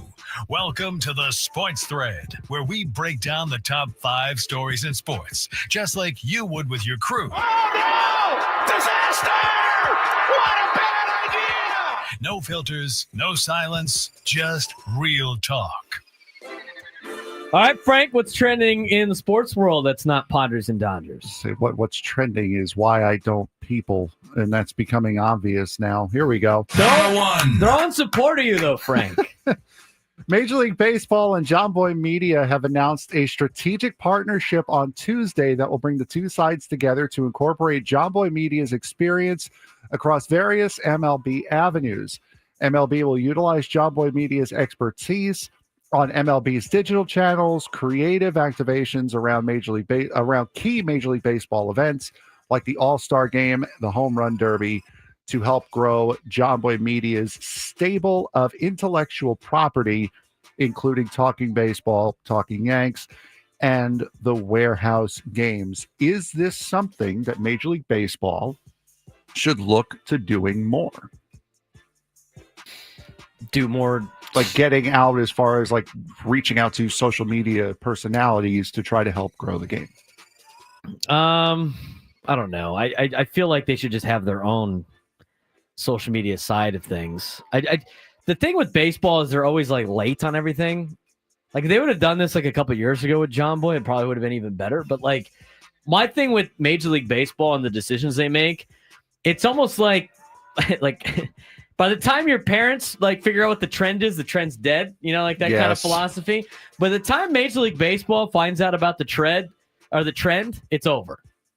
So I just think it just means it's over now because baseball is like 10 years late on everything. To be fair, though, the voiceovers still hit. He hasn't had a good one in a long time. I think the peak voiceover was the fight in Cincinnati with Yasiel Puig and what was that guy's name? The pitcher. I don't remember. Who attacked the Pirates bench. That was like the best one in a long time. Like some of them have been kind of like I feel like rushed or whatever. But anyway. All right. Number 2. The Indianapolis Colts announced the details of their team ownership transition yesterday following the death of former owner and CEO Jim Irsay. The succession plan set the groundwork for the Irsay family to retain ownership of the franchise. Irsay's 3 daughters have been in line to step in as owners and top executives. Carly Irsay Gordon, Casey Foyt, and Kaylin Jackson will begin their new roles effective immediately after they held a vice chair / co-owner positions since 2012. Irsay Gordon becomes the Colts' official owner and CEO and serves as the team's principal owner. Good to get this situation done quickly before the season starts. Yes, it is good. You got to figure out everything starts from the top. You got to get that all squared away so that they're keeping it in the family and moving on with the Colts. So I'm glad they got that all figured out. We know, especially out here, the importance of settling an ownership squabble quickly. That's Number 3. Athletic directors at Penn State and UCLA have denied that their schools are involved in private equity funding, even as last week's landmark House versus NCAA settlement opened the door for private equity to enter the college sports universe. Pat Kraft of Penn State and Martin Jarmond of UCLA told Yahoo Sports' Ross Dellinger that the partnership with sports consulting firm Elevate does not include private capital. This is in response to a report from Sportico that the Big Ten members became debut partners with Elevate's new $500 million program to fund college athletics departments. If it does turn out that they are, would this be something that they could get into serious trouble over? Having private equity? Yeah, having a private equity firm. Yeah, there's state schools. Can't having private equity in a state-run college seems like a very bad. Well, having private equity in really anything is really kind of a bad idea. But yes, that sounds like a bad idea. It doesn't sound good. And once again, for me, it's Penn State being involved. I did see Love to see it. Jake Waters is our resident college football Reddit moderator. And one of the college football Reddit tweets yesterday was about, under the new private equity group, Penn State has decided to buy out Temple from the Link and are going to play all their home games now in Philadelphia. And then it said, this is not actually true, but this would be really cool. Oh, really goody. All right. Really quick, we'll try to get this. The tee times for the U.S. Open have been released. I'm trying to get this up as quickly as I can. I know Scotty Shuffle. Like that? Stop it, you. Say it. 7:29 a.m. is going to be the first big one. Xander Schauffele, Bryson DeChambeau in that trio. Who are you looking most forward to watching in the U.S. Open? Xander Schauffele, San Diego kid. Then Frank will be giving us updates on 7:29 a.m. is your Pacific time or Eastern time? Eastern. Yeah, Eastern. All right, sounds good. Noon hour, lunchtime hour when we come back on 97.3 The Fan.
city like he does. You can't just punt on a Manny Machado prime use. He's a fourth-generation San Diegan, born and raised in the heart of this community. Passionate, opinionated, and always bringing you the real talk on your teams, your city, and everything in between. Braden totally knows his stuff. He's ready for the next step. That guy is good. Live and local, it's the Braden Surprenant Show. But I think Braden's one of the up-and-coming young stars in the media game in San Diego. Now, here's your host, Braden Surprenant.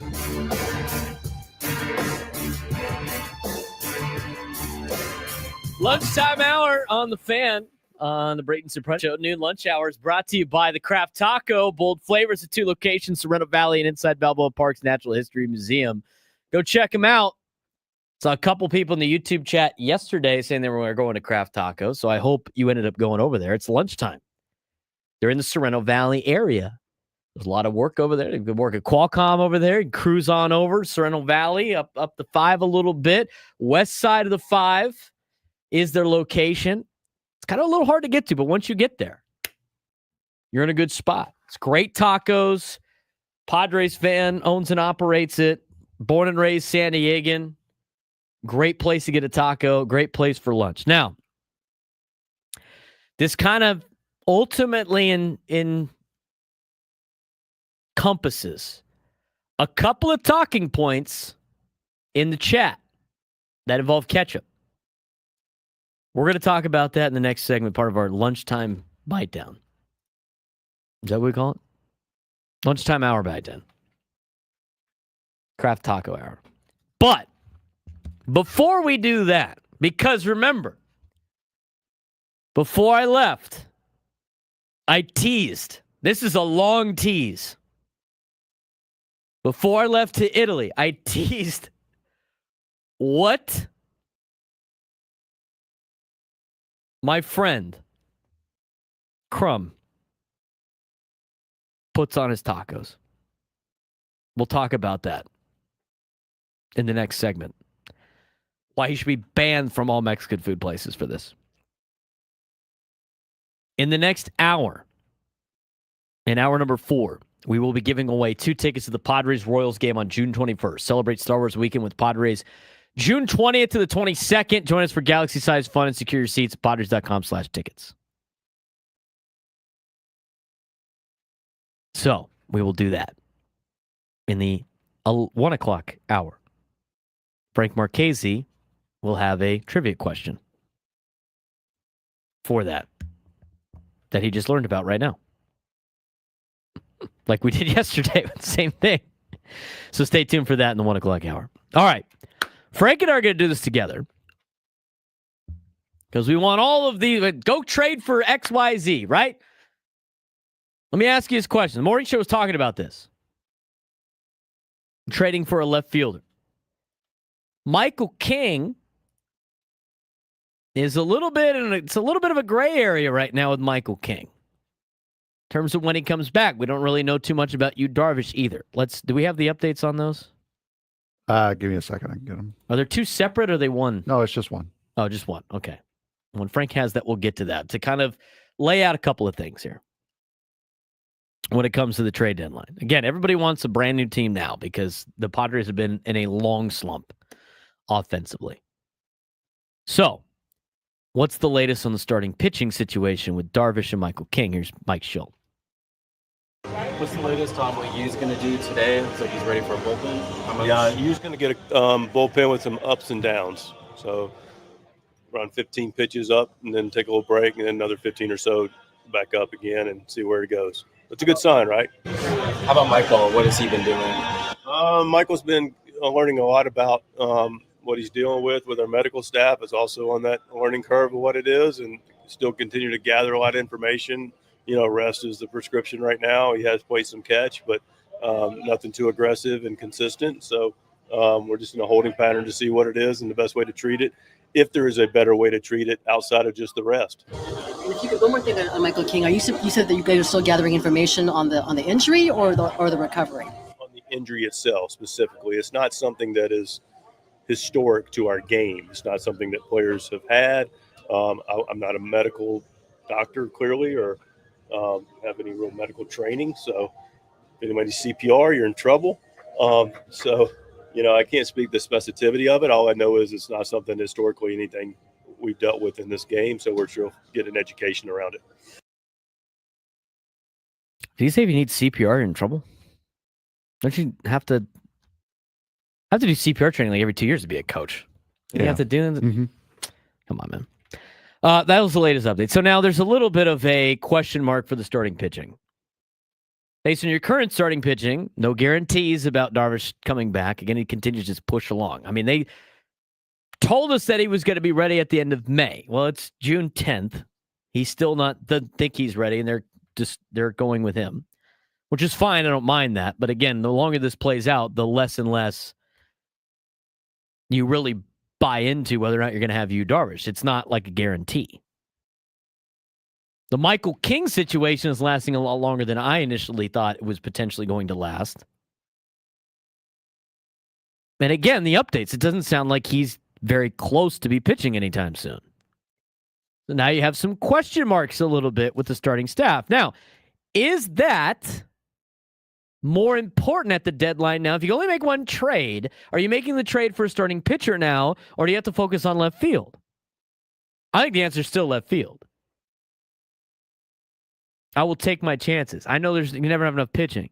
Dodgers won a World Series last year in the playoffs with 2 starting pitchers. They load up on bullpen arms. And if you look at an article on MLB.com today, they talked about players that have improved their stock at the trade deadline. A lot of those players are pitchers that are bullpen guys. You could go get bullpen guys at the deadline. They don't cost a lot. Maybe you load up more on the bullpen instead of a starting pitcher. I just think what you have to do in order to acquire a starting pitcher is way more expensive than going after a left fielder. And you're trying to add as much on the margins as you possibly can. We know left field's a problem. We know catcher's a problem. We understand that you could always use more pitching. But I think the biggest spot you need is left field. I think that has hurt you more games than it has not. You can't be rolling Brandon Lockridge out there every single day. You can't be rolling Gavin Sheets out there in the outfield. And to be honest with you, you really need another right-handed hitter. Especially in the DH kind of role as well to face lefties. You could use more right-handed hitting. So, we have come up with kind of the protocol and process of elimination to try to find you a left fielder. It's very vague so far, but this is how you have to. You can't just say, like, go get a left fielder. Who are you going to get? Like, you have to start thinking about it. Like, you can't just, there's not just this magical player that's out there that's going to drastically improve the Padres. Start looking at it. Okay, so when you start looking at potential trade pieces, you really have to start with who's a contender and who's not a contender. Especially, and everybody wants the trigger to be pulled as quickly as possible. You need a left fielder yesterday. Yeah, we understand that. Let's look at the standings right now in Major League Baseball. You need a team that is not competing in 2025 or a team that doesn't believe they're competing for anything in 2025.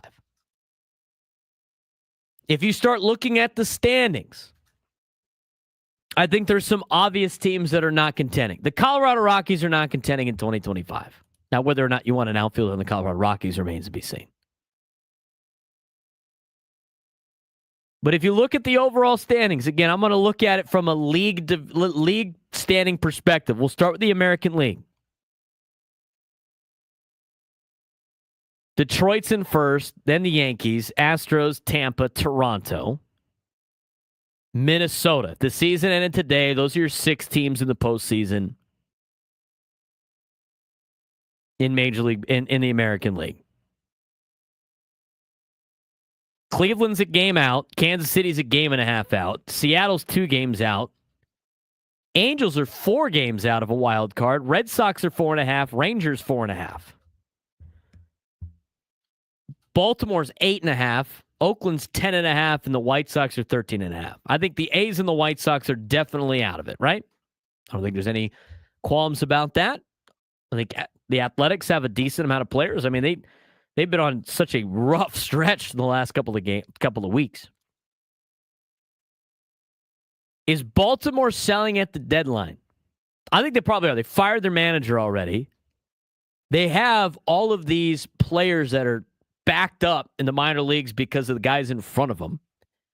I don't think Baltimore is ever going to turn it around with the pitching that they have. I would probably consider them one of the teams that is probably going to be trading at the deadline. So that's Chicago. That's the A's. I hate talking about the A's because I have to not say where the city that they're in because they're like, just goes the A's. I seem to be in the situation a lot, Frank, where I have to continually bring up the A's, and I have to say the A's. But here's the thing, though. We don't work for Major League Baseball. True. I guess I can call them Sacramento. So we don't necessarily have to. Like, I've been calling them the Oaklamento A's. You love that phrase. The Sacramento A's of Oakland, or just straight up Oakland. So we don't have to really abide by that. Oaklamento A's is so great, dude. It's so great. Sacramento State. Since he's the new GM of their basketball team, Sacramento State. Anyway, I digress. Chicago, the A's. Baltimore. I don't think I'm on the limb saying that Baltimore's out of it. Frank, agree? Mike Swing. I would say Baltimore's out of it. They're out of it. I think they sell. 4 teams are in the gray area. Seattle, the Angels, the Red Sox, and the Rangers. If you're a Mariners fan, do you want your flagship station in Seattle saying sell when you're 2 games out of a wild card spot at 33 and 32? No. Probably not. Do you think it will go over well if Seattle sold before the deadline right now, 2 games out of a wild card spot? No. Absolutely not. So that's one of the teams that is kind of borderline. Based on Seattle's track record, they could be a seller at the deadline, though. So they're kind of, but contender or pretender, Frank? Overall, I would probably say pretender for Seattle because this was their division to lose this year, and they're losing it. They're losing it. Oh, look, Houston's good again. I'm going to say they're more of a contender, but we'll put them in the conversation. Angels. There's no way they're competing, but the Angels are 4 games out of a wild card spot. Now, if the Angels sold guys before the deadline, I don't think their fans would even notice. They're just so hell-bent on the whole, like, I can't believe you still call us L.A. But they're 4 games out of a wild card spot. Red Sox are 4.5 games out of a wild card spot. Rangers, 4.5 games out of a wild card spot. Mariners, Angels, Red Sox, Rangers. How many of those teams are selling? I'd say 2 or 3. Yeah. I'm going to go, for this exercise, I'm going to go Mariners, Angels, and the fact that the Padres have already weighed in on Jarren Duran, just for the sake of argument, we'll say the Red Sox are in that group. Although they've been playing a lot better. I don't think the Rangers sell. I don't think they have too much to sell. But anyway, those are the 4 teams. So out of the American League, your teams that are potentially selling at the deadline, the Angels, the Orioles, the Athletics, the White Sox, the Red Sox, and the Mariners. That gives you 6 teams. In the National League, and we'll take a break before we start naming some of these players. Mets are in first. Cubs are 2 games behind them. Dodgers are 2.5 behind the Mets. Philly is 4 games back. Tied with San Francisco. Padres 4.5 back. Had the last wild card spot as of right now. St. Louis 1.5 back. Milwaukee 3 games back. Cincinnati 4. Arizona 5.5 out of a wild card. Washington 7. Atlanta 9. Pittsburgh 11. Miami 12.5. Rockies are, oh my God, that's 25 games out of a wild card spot. They're 12 and 53. Swept the Marlins' ass, though. Do you feel bad yet? No, I don't feel bad. If it was the Marlins, I'd feel bad. No, I don't. I don't feel bad. I wouldn't feel bad for the Marlins either. The Marlins have been in the World Series. They've won 2 World Series. 12 and 53. Do you want anybody on a team that's 12 and 53? No. No. I do not want anybody on a team that's 12 and 53. Sean Bouchard, maybe. The vibes. The vibes with Sean Bouchard. Mickey Moniak, we get pizza from it. It's true. I don't necessarily know if they make the team. I mean, Sean's going back and forth right now. Rockies are 25. They're out, so they're on the list. Miami, they're out. They're on the list. You knew that going into the season. Pittsburgh is out. They're on the list. They can't even win games that Paul Skeens pitches. Atlanta's interesting because, like, Atlanta's always been a contender. And Atlanta's bought at the deadline being not very good in the past. So, like, they're kind of a wild card. I'm not really sold on Atlanta being a seller yet. Washington, I think, would be. They're not selling him to be young. Arizona seems to be the new hot thing to be a seller. They just lost Corbin Burns for the season. That might be the writing on the wall for them to sell. That would be great news for the Padres. They don't have to worry about Arizona anymore, even though they got to play them this weekend. Oh, no. Here we go. Nope. Okay, camera's running away from him now. Camera's down at the segment, I guess. Cincinnati is a wild card, too. I'd lean to them probably selling. So, we've come up with a list of the teams you could trade with. Angels, Orioles, Athletics, White Sox, Red Sox, Mariners, Nationals, Pirates, Marlins, Rockies, Braves, Reds. I don't think the Diamondbacks trade with you anyway, so take them off the list. When we come back, we'll tell you who the outfielders are for all those teams and whether or not any of them make sense. Those are the teams that you can get outfielders from at the trade deadline. We'll tell you who the best option is on the Braden Surprenant Show when we come back on San Diego's #1 sports station 97.3 The Fan.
$12:22, part of the lunchtime hour on San Diego's number one sports station, 97.3 The Fan. It's brought to you by Craft Taco. Bold flavors at 2 locations, Sereno Valley and inside Balboa Park's Natural History Museum. Do we want to talk about it now or in a little bit? We got to get to the lunchtime stuff here. I mean, it depends. We only got like a couple minutes here, so I feel like we get that done, and Yeah. then we can go back to the... I am losing the fight with my camera. I don't know what it is. The mustache is probably just making it go. Too strong. It's too strong. Mustache game. I couldn't believe the amount of what's it called? With words, English. I can't believe the amount of people that were like super stoked to see that the mustache stayed. I was surprised. I wouldn't say I was stoked, but I was surprised. You were surprised that I still had the mustache? Yeah. Because you said you were shaving it off before you went. I was going to, and then I trimmed it, and then I was like, well, I am going to Italy. If there's any place in the world to have a mustache, it's Italy. Oh boy. Peter, just because you have a mustache doesn't make you Italian. My initial thoughts on that. But anyway, like a lot of people liked it, so I was like, okay, let's just keep it on. But if the Padres, you know what? Maybe it will flip the momentum a little bit, you know? Let's shave it off. I learned that it's not going to grow back. It grows back pretty quickly. Yeah. Curl it for TCU North Carolina. Yeah, that'd be dope. Anyway, before I went on the trip, we talked about my buddy Crumb. He eats like a child, right? Like he only eats at like 5 places. Mm-hmm. He posted this on his, when we talked about it, he posted the clip on his Facebook. So it was like, you know, he eats at Carl Strauss. He gets the mac and cheese at Carl Strauss. He goes In and Out, which we went to last night. He goes to BJ's to get Bazookies. And there's one over there I'm blanking on right now, but he eats like a child. He's 40 years old. He eats like a kid. Nothing wrong with that. You know what? Embrace your inner child sometimes when it comes to food. I got Frank eating chicken nuggets from Taco Bell. Shut up, man. It's good stuff. Surprised that wasn't your picnic yesterday. No, that was not at the picnic. And in doing so, we explain how he eats like a child. He's a little picky. And so he posts it. And then in the comments, they go, you didn't mention what you put on your tacos? Oh, no. And I'm like, oh, God, what could this possibly be? Oh, no. I have physical evidence, this person says, about what Crumb puts on his tacos. I look at the picture. Brother should be banned from every Mexican food restaurant from here to wherever. Even bad ones in the Midwest should never tolerate this kind of behavior of putting this on a taco. And I said at the beginning part of this hour, the full circle moment we've had. Because one Ruiz in the chat asked me if I tried carbonara with ketchup.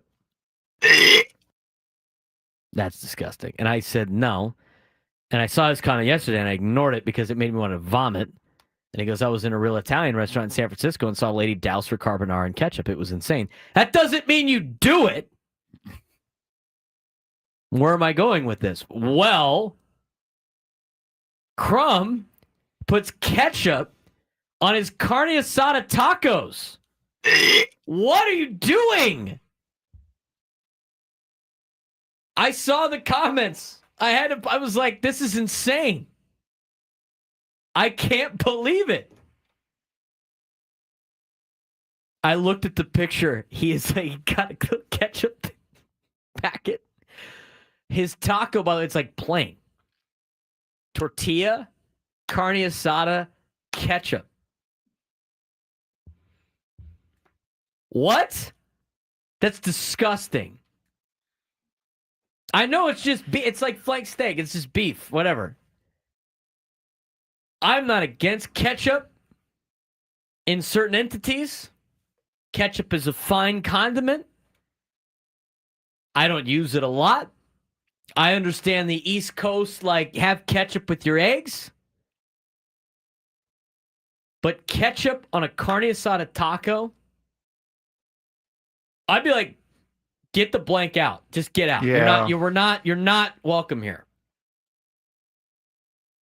In the comments, it said you should have seen the lady's face when Crumb asked for ketchup for his taco. She was like, what? Yeah. Look, I'm a picky eater also. You are. But at least I know there are rules. There are lines you don't cross. There are rules, man. I know that there are lines you don't cross. That's a line you don't cross. There's no rationalizing your way out of that. Ketchup on a carne asada taco means you should never be allowed to consume Mexican food ever again. Fair. There's a lot of people cringing right now on that. Yeah, you think?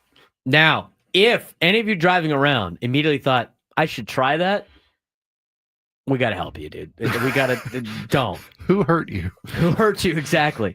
If you're interested in the idea of potentially putting ketchup on your carne asada taco, I don't know where to help you at. There's programs for that. It reminds me of, you know who Mitch Hedberg is or where he was? No. He's a comedian who passed away a long time ago now, but he had a thing on sandwiches. Oh, you'd love it, Frank. Okay. And he was, it's Liberty's game, but he would talk about sandwiches. And he was like, I order the club sandwich, even though I'm not a member. Oh, God. I don't know how they determine that. That is my kind of humor right there, though. And he went in, dude. He was like, the other day I tried to order a sandwich at the deli. And they asked me, what kind of sandwich you want? I said pastrami. What kind of cheese? Cottage. What kind of bread? Banana. And the deli's like, get the blank out. I'm not serving you a pastrami, cottage cheese, banana bread sandwich. Ketchup on the tacos, dude. That's bad. That's, again, I know there are rules. I know that there are lines you don't cross. What other lines? What other food lines you got? Like the ketchup on pasta as well. That's another one. That's People do that? Straight line you don't cross. Who puts ketchup on pasta? I have no idea because I don't want to know them. I know, as far as you having just gone from Italy, I know surf and turf isn't a thing. You don't mix food from the land and the sea in one meal. Why not? That's just an Italian food rule. Well, yeah. Well, their steaks aren't very good. I will say that. Their food's great. The steaks aren't. But you know what? Let the Americans cook the steaks. I'm just saying. Crumb needs to go to Ketchup Anonymous. You might have to. Juan Ruiz, which one is worse? Putting ketchup in carbonara or on tacos? If you had to do one of them, you have to do one. Equal. You have to do one. Are you eating carbonara with ketchup or are you eating a carne asada taco with nothing but ketchup? You have to eat one of them. You have to pick. I'm trying to think this through. If I mix the ketchup with the carbonara, how much is it going to impact the taste? I feel like significant. It's going to give it a weird taste to it. I would say the carbonara is better because tomato sauce. You're having it with tomato sauce and ketchup. If you want to really warp your mind, is it's like a sugary sauce. Yeah, it is a tomato sauce. It's almost making like a pink sauce with your carbonara. Yeah, I'd say the taco's worse. The tacos might be worse. Because you're just eating, but it's just meat and ketchup. Well, I mean, as far as worse tasting or worse crime? No, worse, like, you have to eat one of them. Which one do you not want to eat? Oh, worst? Oh. Ketchup and carbonara or ketchup on carne asada tacos? I would rather have the ketchup and carbonara, honestly. Really? Yeah. I'll take the taco. Dude, putting ketchup and carbonara. You got like pork in there and stuff too, man. Oh, like it's just okay. Like you're gonna get a chunk of like pork cheek with ketchup in it.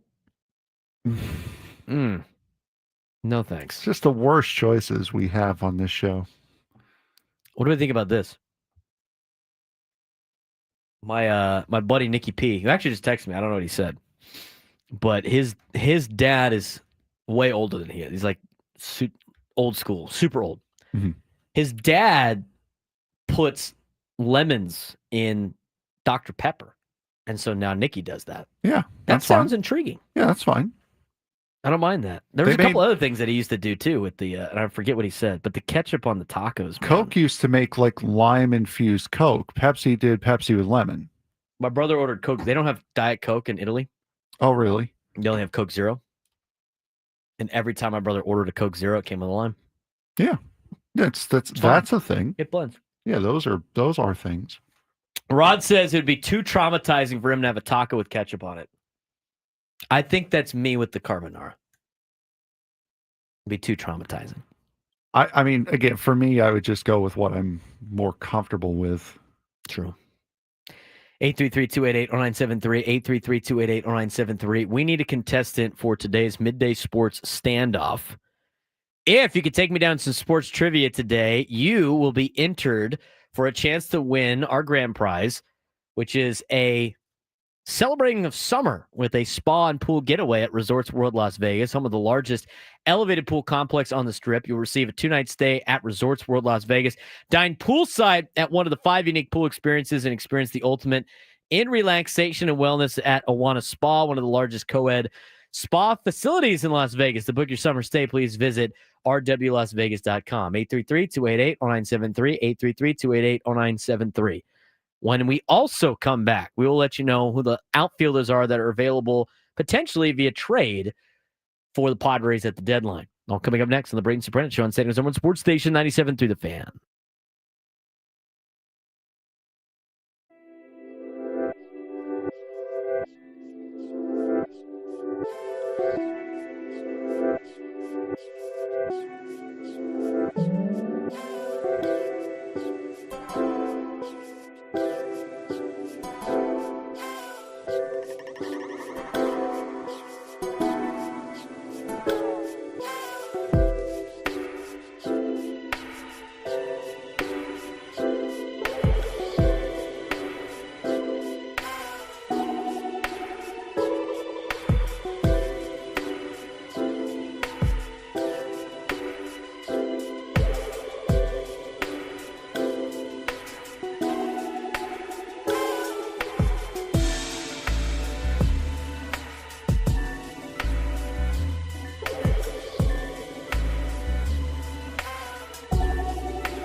12:40. Finishing up the lunchtime hour. Sponsored by the Craft Taco. Both flavors at 2 locations, Sereno Valley and inside Balboa Park's Natural History Museum. Braden Surprenant Show alongside Frank Marchese. Had an interesting topic about ketchup on tacos. Yeah. We'll talk more about the outfield situation, and we'll play the Midday Sports Standoff coming up in just a little bit. Get back to the phones, 833-288-0973, 833-288-0973. Eric at Chula Vista on the Braden Surprenant Show. What's going on, man? What's up, fellas? How you doing? Doing well. As always, love the diversity on the show, man. It's great. I listen to you every day. You do a great job, Braden. Appreciate that, Eric. Thank you very much. Hey, so you guys talk about where you draw the line when it comes to like certain foods. Yeah. I mean, you can, but you really can't because like a majority of the people that I know, like calamari, I can't stand it. So, I mean, there's certain things as far as the ketchup goes, albeit I was 12 and 13 years old, but I used to put ketchup on my tacos when I was a kid. I mean, of course, those were... That's when you're a 12 or 13-year-old kid. This is a 40-year-old man. And well, I mean, that's what I was saying. I've become older and a little bit more wiser. And the stomach is a little bit stronger, so now I can handle a little bit of salsa. But, you know, I always figured when I was a kid, why put tomatoes on your tacos that fall all over the place when you can just squeeze on some ketchup and you're all good, you know? Squeeze on some ketchup. It's got a little sweet flavor to it. Okay, Eric. Okay. Yeah, when I was 12 or 13, I put ketchup on my tacos. Brother, he's 40. The guy's 40. I'm a man. I'm 40. Mike Crum ordering tacos. Ketchup on them. That'd be a great meme. I'd tell you that. Ketchup on a taco, dude. That's insane, bro. That's insane. 833-288-0973, 833-288-0973. We're going to talk about this briefly, and then we're going to get back to it in the 1 o'clock hour. Looking for a left fielder for the Padres, right? Want to make a trade. Got to find somebody to trade with. We determined that the Angels, Orioles, Athletics, White Sox, Red Sox, Mariners might all be trade deadline candidates to sell. Nationals, Pirates, Marlins, Rockies, Braves, and Reds. Diamondbacks we leave off the list because we don't think the Padres would make a deal with the Diamondbacks, a.k.a. the Diamondbacks would make a deal with the Padres. You never know. And then we left the Rangers off the list too. I just don't know if they're going to sell or not. The only reason I left the Red Sox on the list is because of the whole Jarren Duran story that we had last week. Now, those teams, when taking all of those teams and then selecting all the players that have played in the outfield for those teams, you get 41 players.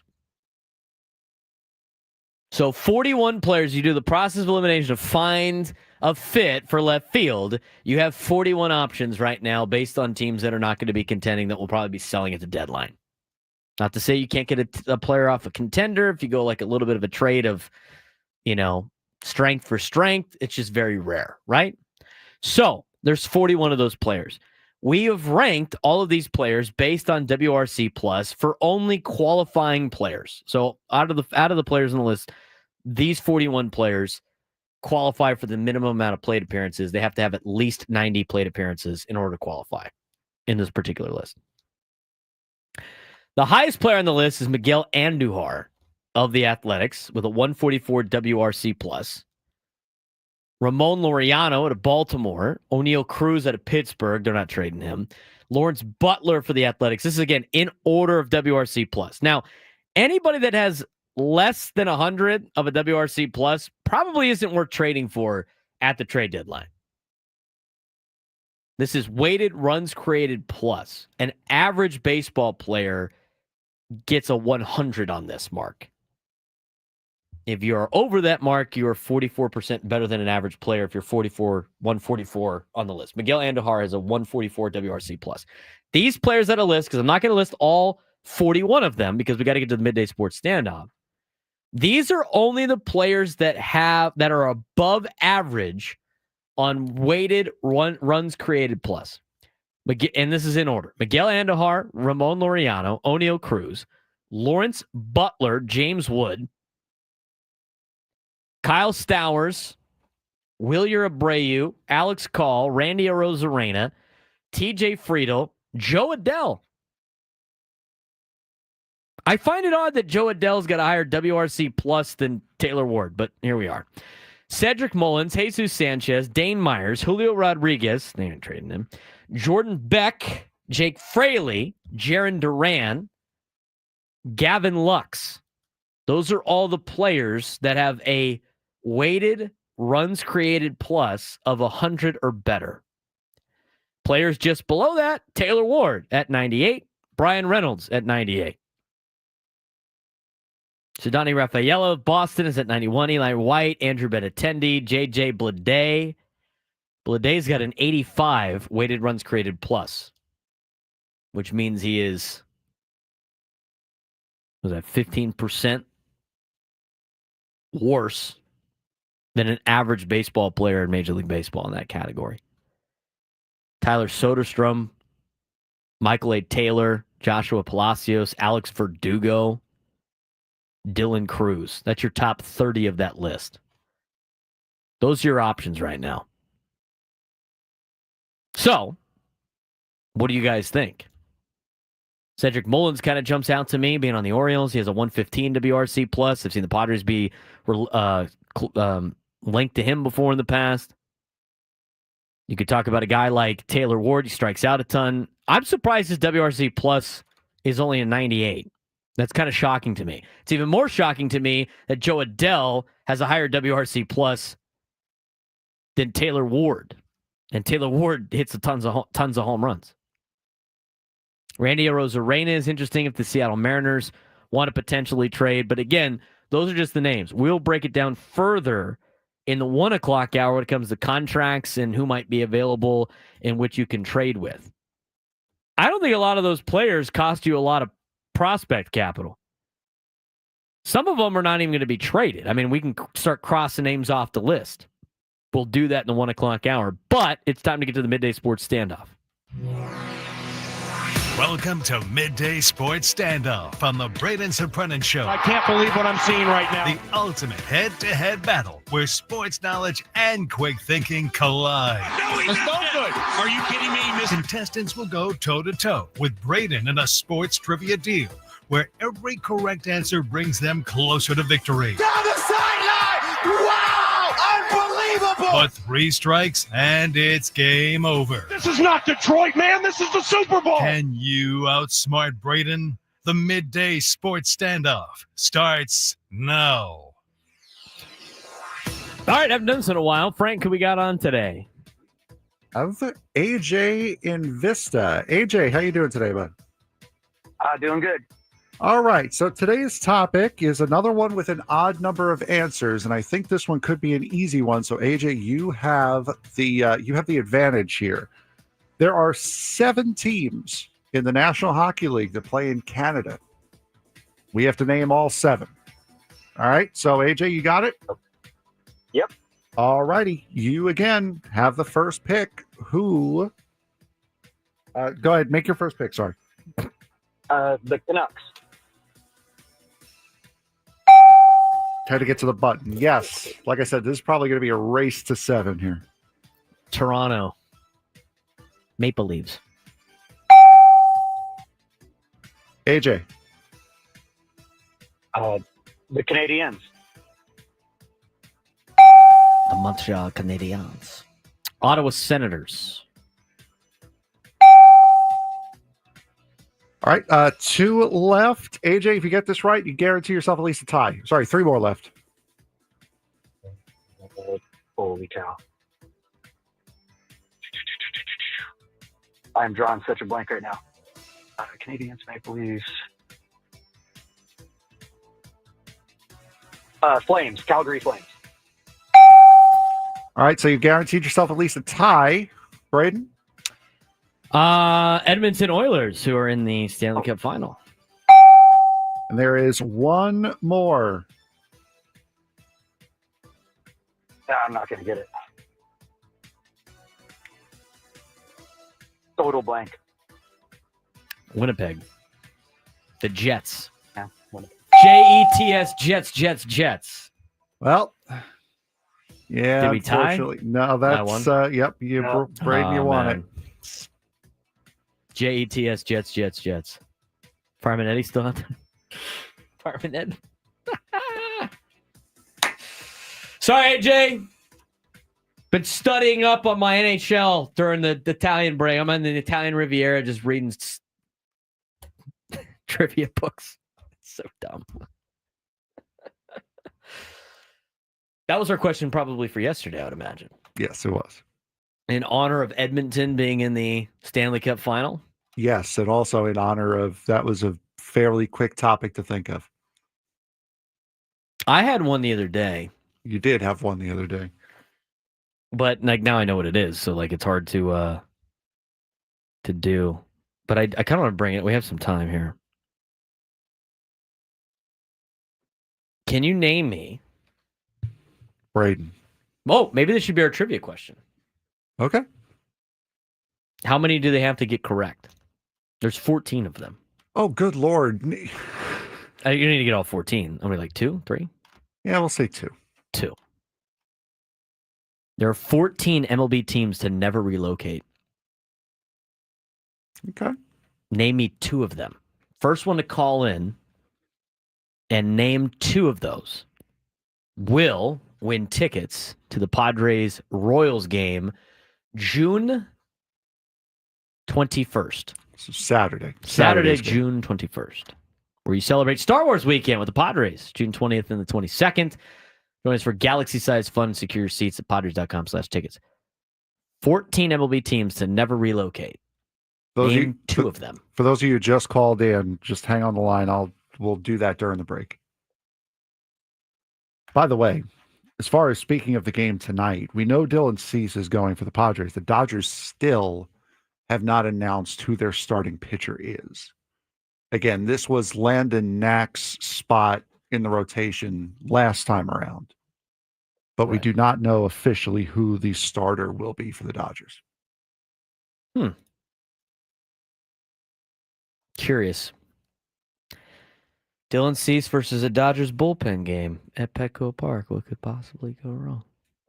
Don't do that. Where have I seen this Don't episode don't before? don't do the bad juju Where right have now. I seen Come this episode before? I'm just saying. Get the revenge. Game 2. We had enough dooming in the first hour. Although the first hour was kind of fun. Sarcasm hour is always good. The sarcasm hour. People were buying into it. People here were buying into it. Yes. We had to quickly get into the reality hour of hour number 2. Hour number 3 was the don't do this on food hour, mixed in with here are your potential options for left field at the trade deadline currently. Hour number 3 is going to be fun. Hour number 4 We is already gonna be finished fun. hour number 3. If I have 2 more hours to go, I don't know. We're going to have a whole hour on Frank's Riz. No, we're not going to do that. Well, that's what it doesn't exist. It's at 2 o'clock. I said if I have to do another hour after that, that's what we're going with. We're going to do that instead. Hour number 4 is going to be a good hour. Yes. These shows have been going quick since these last couple days here. Somebody in the chat, new stadium or new city, never relocated their city. Yeah, never packed up and left. 16 MLB teams have packed up and physically moved. Yeah, like the Colts, we'll say, to not give away one of our baseball answers. Correct. Now, there could be cities that have had teams before that have left and then have started a new team that's brand new. That's not a team that has moved. Correct. 14 MLB teams to never relocate. Call in and give me 2 of them. We got our lines full tickets. right now. They are eagerly waiting for 12:55:15 for me to start picking these answers up. Somebody goes, what is Luis Roberts' WRC plus? Because he's not on that list. He's not having good numbers this year, but he would be like a hope and a prayer. He actually, out of all those players, has the 6th worst WRC plus out of the group. It's 62. If you trade for Luis Robert, you are hoping that he is on a bad team, and because he is on a bad team, he is not trying. That's what you're hoping for if you trade Correct. for Luis Robert. You'd be trading on his track record more than like what he's doing this year. Yes. You could do it if you want, but it'd be kind of a big hope. I mean, he's not having a great season. 62 WRC plus. 833-288-0973. When we come back, talk more about what the Padres do in left field at the trade deadline. Braden Surprenant Show.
1 o'clock on the Braden Surprenant Show, leading you up to Gwen and Chris before Sam Levitt takes over on the Eco Water SoCal Padres pregame show, leading to Padres and Dodgers.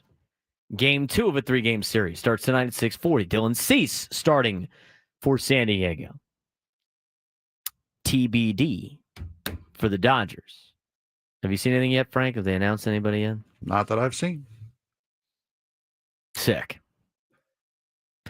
Okay. Well, we'll see what happens there. Now, who was our winner? I knew you were going to ask me. I believe it was David Investa, I believe was our winner. Yes? No? Sure. Maybe. I know it was Investa. I know that. Hold on, let me get back to it. So I should know this by now, that you're going to ask me these questions and I should be more prepared for them. But I'm not, because I'm a genius. Mark Invista was our winner. Congratulations, Mark. Now, the question of the trivia question was, who are the 14 MLB teams that never relocate? Do you want to take a guess? I would love to. The two that Mark mentioned, San Diego Padres and Seattle Mariners. Correct. Neither of them have left. Mets and Yankees? The Mets have never relocated. The Yankees have relocated. Yeah, that's what I thought. They came from like Baltimore or something. Arizona hasn't. Arizona has not. Colorado hasn't. Colorado has not. I don't think the Astros have. Astros have not relocated.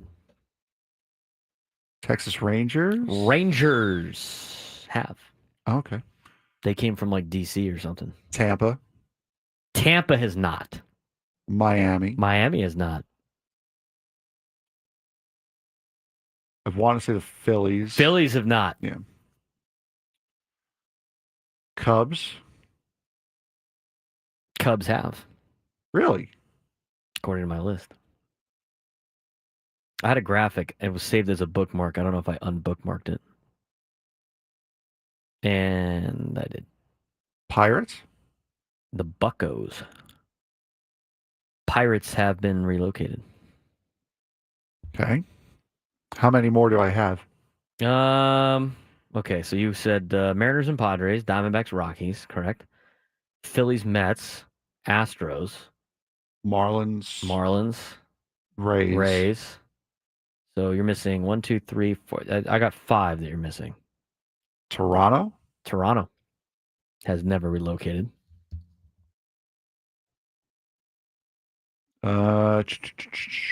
Kansas City has never relocated. Detroit has never relocated. So 2 more. You got 2 more. Boy, oh boy. One is Cincinnati. The Reds have. Where are the Reds? The Reds have not relocated. I want to say Boston, but that feels wrong. Boston! Okay. Did you say Detroit? I did say Detroit, yes. Yes, Detroit too. So if I look at I pulled up the map here. Angels. Did you say the Angels? No. Angels have never relocated either, so it might be one extra. Angels, Padres, Diamondbacks, Rockies, Royals, Texas, Houston, Tampa, Miami, Pittsburgh, Detroit, Cincinnati, Boston, Toronto. Those are the teams. Philly. Those are the teams that have never relocated. Interesting, to say the least. Pretty good, I'd say. Yeah, teams that have relocated. Because like some of them too, like Seattle. Like Seattle had this. Seattle, was it the Pilots or something? Yeah, it was the Pilots, which I think are the Twins now, right? They became Milwaukee. Oh, The yes. Pilots have yes. been, they became Milwaukee. Milwaukee's had 3 different teams. All of them have relocated. The Braves have moved multiple times. The Oakland's moved a couple times. What was the team that you were like questioning? whether or not they've moved, and I said they did or something. Oh, Chicago. Yeah, the Cubs. Yeah, the Cubs.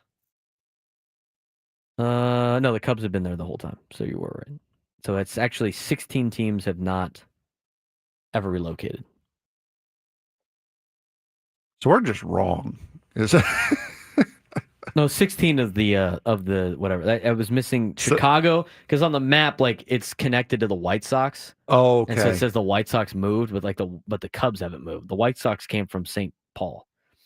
And then the other one was Cincinnati. You can't even see it on the map. It's like hidden over all of these other teams going across them. But yes. Yeah, because it's the newer teams, you kind of figure they haven't moved. Right. And then it's which one of the mainstays, like that's where the Cincinnati Red Stockings or Red Legs or whatever they were come in. Like Kansas City's had 3 different organizations there. Yeah, that one I would not have gotten. Well, that one. Well, You did get that one. You got the Royals have never moved. Phillies had 2 different organizations. Baltimore's had 2 organizations. Never mind. You had the Royals. Yeah, Royals yeah. never moved, but they've had 3 different organizations there. DC's had 3 different organizations. That's where the Rangers came from DC, as well as. Are they the old Senators? They're the old Senators. Well, they're the second Senators. Okay. The first Senators are the Twins. Gotcha. So there's that. History. Cool. All right. I think it's left field time. Left fielders. You got the contracts ready to go? I can, yes, at a moment's notice here. And whether or not some of these guys end up being available. Got it. Hit me. Miguel Andujar. Let's see here. For the Athletics. He's got the best WRC plus. He has the small. He just barely qualifies though. Miguel Andujar, 93 plate appearances. I'm not interested. Avoided arbitration. He is on the injured list right now, and he is an unrestricted free agent at the end of the year. There's a rental for you. Injury problems. Cross him off the list. Ramon Laureano, Baltimore. That's actually one that might be flipped somewhere. Is he on the injured list? Because he only has 107. I don't plate think appearances. so. I think he just came off. Still kind of a small sample size then. He is right now $4 million. He has a $6.5 million club option next year. He's a free agent after that. We'll keep him on the list. O'Neal Cruz, they won't trade him. No, he just re-signed with them. He ain't getting traded. So we're going to cross him off the list. Lawrence Butler, Athletic. 282 plate appearances as a 125 WRC plus. He's one of their young projects. I don't see them trading him I don't see at that all. Either. Yeah, no, he 794. They just signed him. They just bought out all of his arbitration years. He has a club option for $20 million in 32, and then he's a free agent in 33. Cross him off the list. James Wood. Don't even look at it. Don't even look at it. I wonder what team traded. Never mind. I'll stop that bit right there. Yeah, please stop. Cross him off the list. James Wood. Next. Again, going in order of WRC plus this season. Kyle Stowers. Interesting. Christian high school product. San Diego boy. Kyle Stowers this year, 228 plate appearances as a 121 WRC plus. Kyle Stowers. 802 OPS. 357 batting average with balls in play. He's got to be young. He's got to be controllable, I would imagine. Kyle Stowers right now, 27 years of age, has pre-ARB next year and then ARB 1 in 27. So you're buying effectively 4 years of control on him. Right, and he's in his prime right now. Yes. At 27 years old. Is he part of the Marlins' plans long term? Are the Marlins going to compete? That's bold of you to assume the Marlins have a plan. Are the Marlins going to be competing for a World Series or a division the next 3 years? No. Then he ain't part of their plan. Leave him on the list. Wilyer Abreu, Boston Red Sox, 224 plate appearances. He might become available with, I think he actually just went on the IL too. What's his contract? Oh, let me see. Yep. Yeah, he did just go on the IL. He's in pre-ARB also. 26 years of age. So again, you're going to be buying 4 years. I don't think they trade him. No. Cross him off. Alex Call. Washington, yes. Washington, yes. He would be a solid pickup, but he's not a guy I would consider an everyday player. He is as well in pre-arb. He is 30, though. He's pre-arb and 30? Yes. No, thank you. Yeah, no, he's got 4 years of arbitration left on him. Alex Call, 763 OPS. Okay. Randy Arozarena, 120 WRC plus. Are we crossing Call off the list? Yeah, I would say. I would say so too. Arozarena right now is in Super 2 arbitration. He has arbitration next year, and then he's a free agent in 27. I do find it hard to believe that the Mariners would trade him the year after they got him at the deadline. Well, you never know. If they don't think they can afford him, if they want to blow things up. How much money is he making? 11.3 this year. So it'll be probably just less than 13, 14 next year. I'm going to leave him on the list. TJ Friedel, Cincinnati, 119 WRC plus. TJ Friedel going 276 plate appearances. TJ Friedel is in pre-arb. How old is he? 29. He's got 1, 2, and 3 arb in the next 3 years. That's not bad. Unless Cincinnati really wants to keep him. Now, he does play in a bandbox. Yes. That ain't Petco Park, dude. But leave him on the list. Joe Adell. No thanks. 117 WRC plus, though. How old's Joe Adell? Oh, we are. I thought you said no thanks. All right.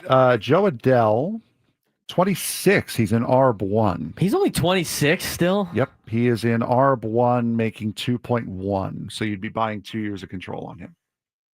I think the Angels give up on Joe Adell now. He's finally starting to play. I don't think so. I don't think so either. Cedric Mullins. It's a Boris guy, too. That's fun. Cedric Mullins, I think, is a lot of people Cedric a lot of Mullins. Padres fans want to see him in a Padres uniform. Cedric Mullins, 115. Oh, you mean the Cedric Mullins who's currently on the IL? Yes. He is in ARB 3. He's a free agent at the end of the year. That's why he's available. I could see the Orioles trading him. 115 WRC plus, 212 plate appearances. Slug 752. He's an all-star a couple years ago, 435 slug. I think that's a good option. Jesus Sanchez of Miami. He's only had 174 plate appearances. He really ingratiated himself with the San Diego fans as well. Yeah, he's our boy, huh? He is in Super 2 arbitration, 27 years old, making $4.5 million. So he has ARB 3 and 4 upcoming. Okay. I'll leave him on there. Dane Myers, 112 plate appearances. Also from Miami. Yes. 387 batting average on balls in play, 762 OPS, 114. 29 years old. He is also in pre-arb. He's got 2 years of pre-arbitration left, and then he's got the 3 years of arbitration. I don't know how I feel about Dane Myers. Do you think Dane Myers He's move you? 29 years old. And in his first year of pre-arb. I don't see the Padres trading for Dane Myers. No, especially when you lose control of him at the ripe young age of 35. Yeah, no, thank you. Julio Rodriguez is not getting traded. Yeah, no. They just signed him. Yes, exactly. Jordan Beck, Colorado. That is the highest ranked Colorado outfielder. 205 plate appearances of 113 OPS plus. Well, good luck to you. 817 OPS. 24 years old. He's in his first year of pre-arb. Just came up. He has 0.145 years of major league service. On a bad team. I'm So crossing him you off the have list. full control over him. I don't think Colorado trades him. No. Not in the division. Jake Fraley, Cincinnati Red. 112 OPS plus. Let's see. Jacob Fraley. There he is. He is in ARB 2. ARB 3 next year, unrestricted free agent 27. He's 30 years old right now, $3.125 million this year. Not the worst. Jarren Duran, 324, the most plate appearances at anybody on this list, 106 WRC plus. Padres have already talked about him. 327 on base percentage, a 424 slug, 751 OPS, Southern California kid with a Long Beach State. If the Red Sox are trading at the deadline.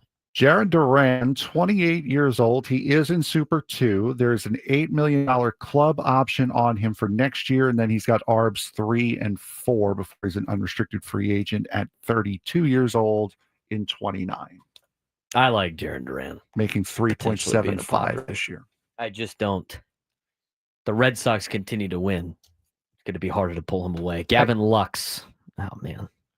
The question is, when it comes to guys like Rafaela and Abreu with Boston, you have Roman Anthony that just came up. They have a lot. That youth movement is in full swing, so somebody might become available. Gavin Lux is in ARB 2 this year. He'll be 28 next year. I don't really want Gavin Lux. I don't either. I'm not even going to entertain it. Strike. Taylor Ward.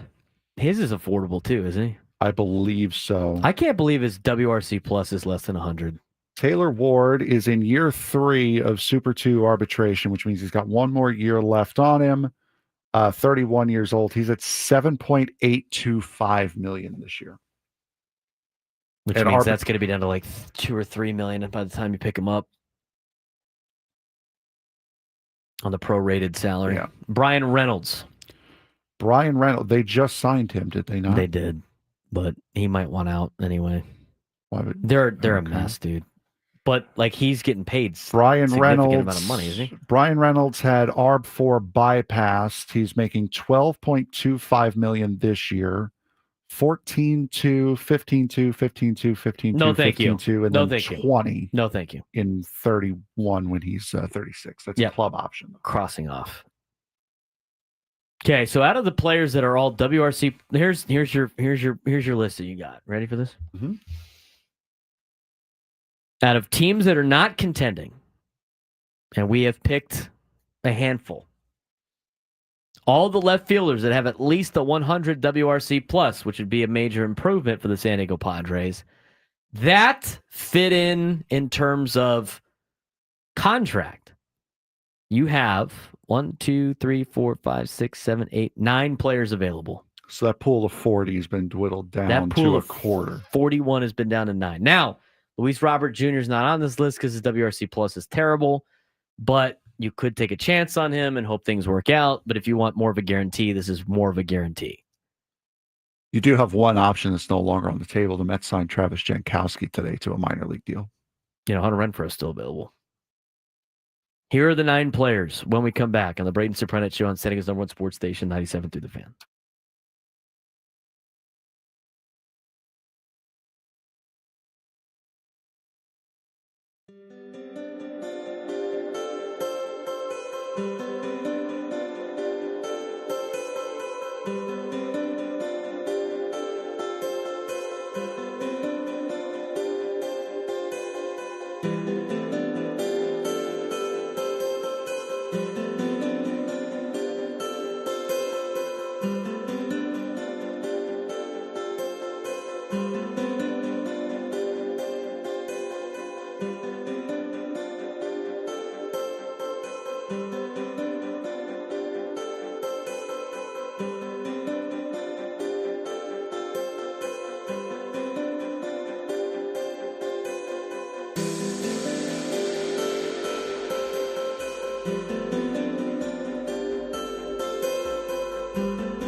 This hour 97 to the fans brought to you by Frozen Ropes. San Diego, hey parents, here's a message from Coach Kurt with Frozen Ropes. Is your child 6 to 12 years old? Our baseball summer league is the perfect fit for your players starting June 16th through August 17th. Summer league includes 8 practices, 8 games. Go to SanDiegoFrozenRopes.com. That's SanDiegoFrozenRopes.com.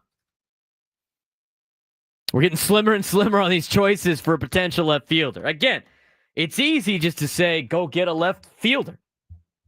They need one yesterday. Well, the only way you're going to be able to get a left fielder before the trade deadline is by trading with a team that's completely out of contention already. Angels are still relatively in contention. They're 4 games out. Orioles, A's, and White Sox are all double digits out of a wild card spot. Nationals, Pirates, Marlins, and Rockies are all most likely not competing in 2025. Maybes are the Red Sox, the Rangers, the Mariners, Braves, Reds, Diamondbacks, and who knows what goes on between now and the end of July in terms of the standings if another team might become a seller. I'm not even convinced that the Red Sox, Rangers, Mariners, Braves, Reds, Diamondbacks are part of the list at all. We started to eliminate players on this list, so we cast the wide net. And we had those teams. And then from those teams, we decided to grab anybody that played in the outfield. Not just left field, but just anybody that played in the outfield this season for those teams with a minimum of at least 90 plate appearances. From that, we decided, in terms of the Padres and trying to create run value, that's what you need at your left fielder, to sort everything based on WRC plus this season for those players. So there's 41 of those players that could be possibly available.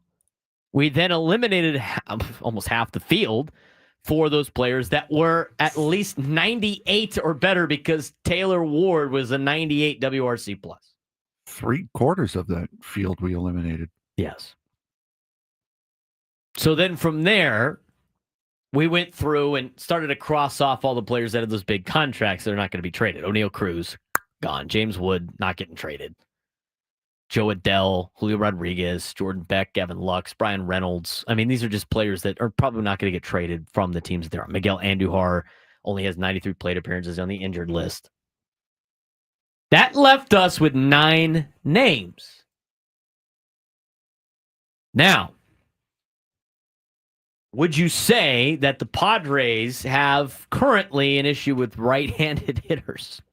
As in they don't have enough? With the way this lineup's performed, they have an issue with all hitters. But yes, right-handed hitters, especially in the DH spot, have been a problem. Yes, so you kind of need a right-handed hitter too. So if you take our 9 and eliminate the lefties, you're down to 3. Ramon Laureano, Randy Arozarena, Taylor Ward. We're not even convinced that the Seattle Mariners would trade Randy Arozarena. The entire 9-player list, Ramon Laureano, and this is in the order of WRC plus. Weighted runs created plus. If you have that statistical category as 100, you're an average baseball player. All of these players have 100 or better with the exception of Taylor Ward on this list.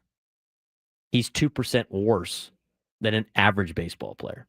Now, if you think that's better than what the Padres have, which it might, I don't know if saying might. It probably is. Then you would take a guy like Taylor Ward. But again, in the order, Ramon Laureano of Baltimore, Kyle Stowers of Miami, Randy Arozarena of Seattle, TJ Friedel, Cedric Mullins, Jesus Sanchez, Jake Fraley, Jaron Duran, Taylor Ward. Those 1, 2, 3, 4, 5, 6, 7, 8, 9 are your 9 players potentially available for the Padres that makes sense. You start filtering it through. Now, that being full said, lineup. Well, that's true. That being said, AJ probably does a pretty good job of finding other players that you didn't even know were available. But those are your 9 players. Somebody goes, is Tommy Pham on that list? Tommy Pham Jesus, is the worst player, according to WRC Plus, out of all the outfielders on the teams we mentioned. He is the worst. So, theoretically, he's not on the list.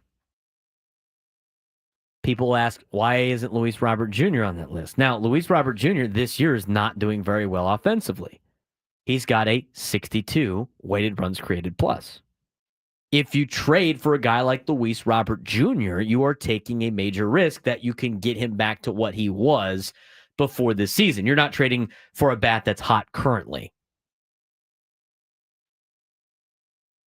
But if you're talking about offensively, again, WRC plus, weighted runs created plus, those are your 9 players. Ramon Laureano, Kyle Stowers, Randy Arozarena, TJ Friedel, Cedric Mullins, Jesus Sanchez, Jake Fraley, Jaron Duran, Taylor Ward. Out of that group, Frank, who are you trading for? Randy Arozarena is the obvious choice there, but it would be way too much money. Not way too much money, way too much cost, I think. Because again, Seattle just got him last year. I would be looking at a guy like TJ Friedel. I would be looking at I'm looking at rentals, more likely than not. Yeah. Or players that are abundant in terms of position. So to me, Guys, oh no, what happened? No, just the chat. Ward hits nukes. Ward's the option. It's not just home runs, guys. This is not a power hitter's haven in this ballpark. This is a gap hitter's ballpark. The ball does not fly out of here to conduce guys hitting 50 home runs a year. Stop. Home runs are not the only stat that you need to focus on when it comes to an offensive player. Anthony Sandoval's got a great troll job. Why wouldn't we just trade Xander and DeVries for the Mets for Soto? Go for it. And New York would be fools not to take it. Go for it. He's trolling. It's funny. Like Ward, too much. I mean, I get it. Like he hits home runs, but if he's not hitting a lot, does it really matter? I'm seeing Adolis Garcia. Can you look up? I'll look up his contract here. I think Adolis Garcia is on the IL. Was he not?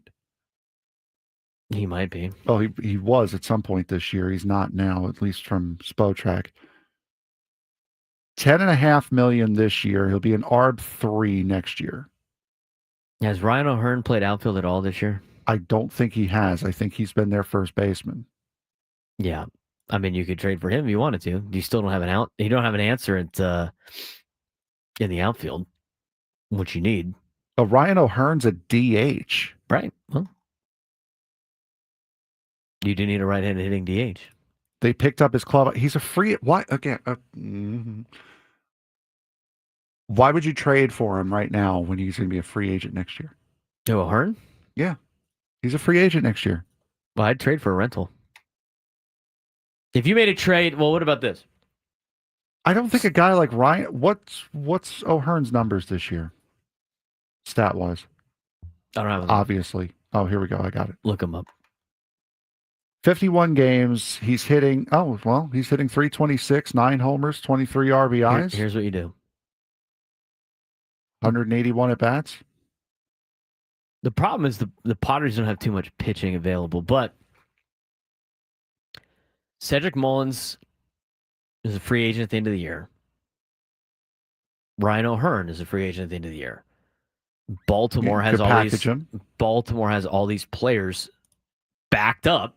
Yeah, no, that don't have a playing spot. So you could package that. Yeah. If you made a package deal for Cedric Mullins and Ryan O'Hearn, again, you don't have to trade. I don't know what you'd have to give it to get those guys, but they're both rentals. So it's not like, and as mentioned before on our show, Matt Snyder, he said, like, you can go get a left fielder for very cheap at the trade deadline. You don't need like a Leo DeVries to make this trade happen. You don't need an Ethan Salas to make this trade happen. The Padres have other players that could potentially help out Baltimore. There might be a couple arms that might be able to help out Baltimore. But I was looking at the list. Again, you also got Ramon Laureano. He's under contract for a couple of years. But what stood out to me before we went on a little bit of a tangent looking at the chat, there was 2 players in particular that I thought jumped off the page in terms of a trade pickup for the Padres. I will tell you about those when we come back, as well as maybe you do make a package deal with Baltimore for a couple of players. Does that get you over the top? We'll talk about it to finish the show on the Braden Surprenant Show on San Diego's #1 sports station, 97 through the Fan.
1:40. I'm now going to go to the Padre game tonight. I was on the fence about going. Thought about it. Oh, I got to ask for parking for tomorrow. I'll be doing my show there tomorrow. Chat's put you in that good a mood, huh? You're just dropping the Padres today altogether.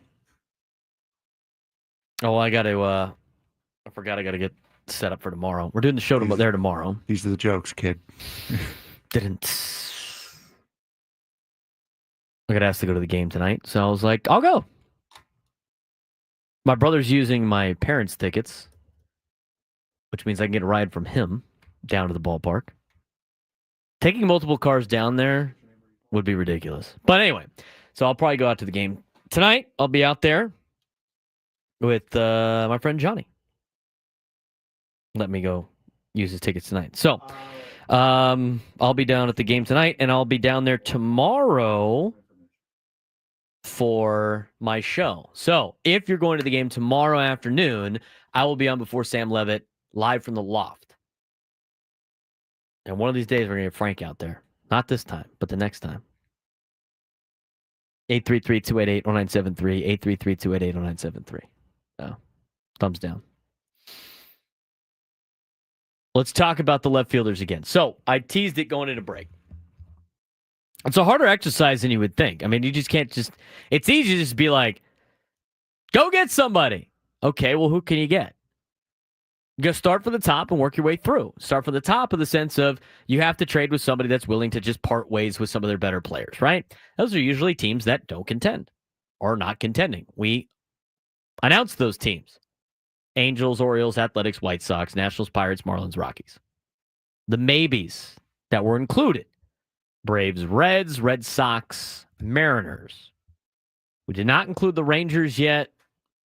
And we are not including the Diamondbacks because I don't think the Padres and Diamondbacks would make a trade with each other. But you never know. But they're not included in this. From there, we totaled up on our great little spreadsheet here, thanks to Fangraphs. Added all those teams and anybody that has played left field, center field, or right field for those teams for a minimum of at least 90 plate appearances were added to the list. We've had up 41 players. From there, we ranked them based on this season's WRC plus, their weighted runs created plus. If it's higher than 100, they're better than an average player. If it's lower than 100, then they're not. We only included 2 players. We went to 98 on the list because Taylor Ward happened to be at number 98 or happened to be at a 98 WRC plus. He has been linked to the Padres in some sort of way.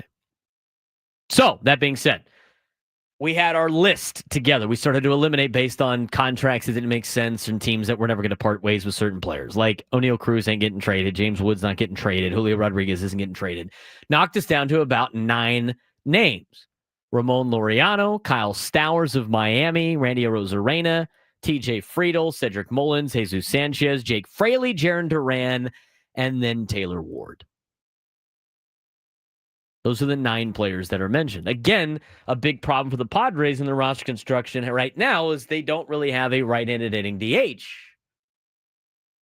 Gavin Sheets has had to do both. Gavin Sheets has not done well against lefties this year. He has not done well against lefties overall in his career.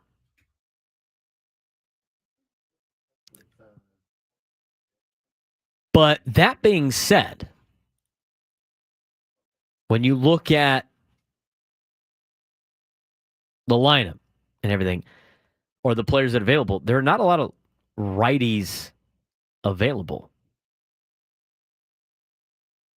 Laureano's a righty, Arozarena's a righty, Taylor Ward's a righty. I miss TJ Friedel on here. Is he a righty or a lefty? He's a lefty too. Oh, we'll join the club.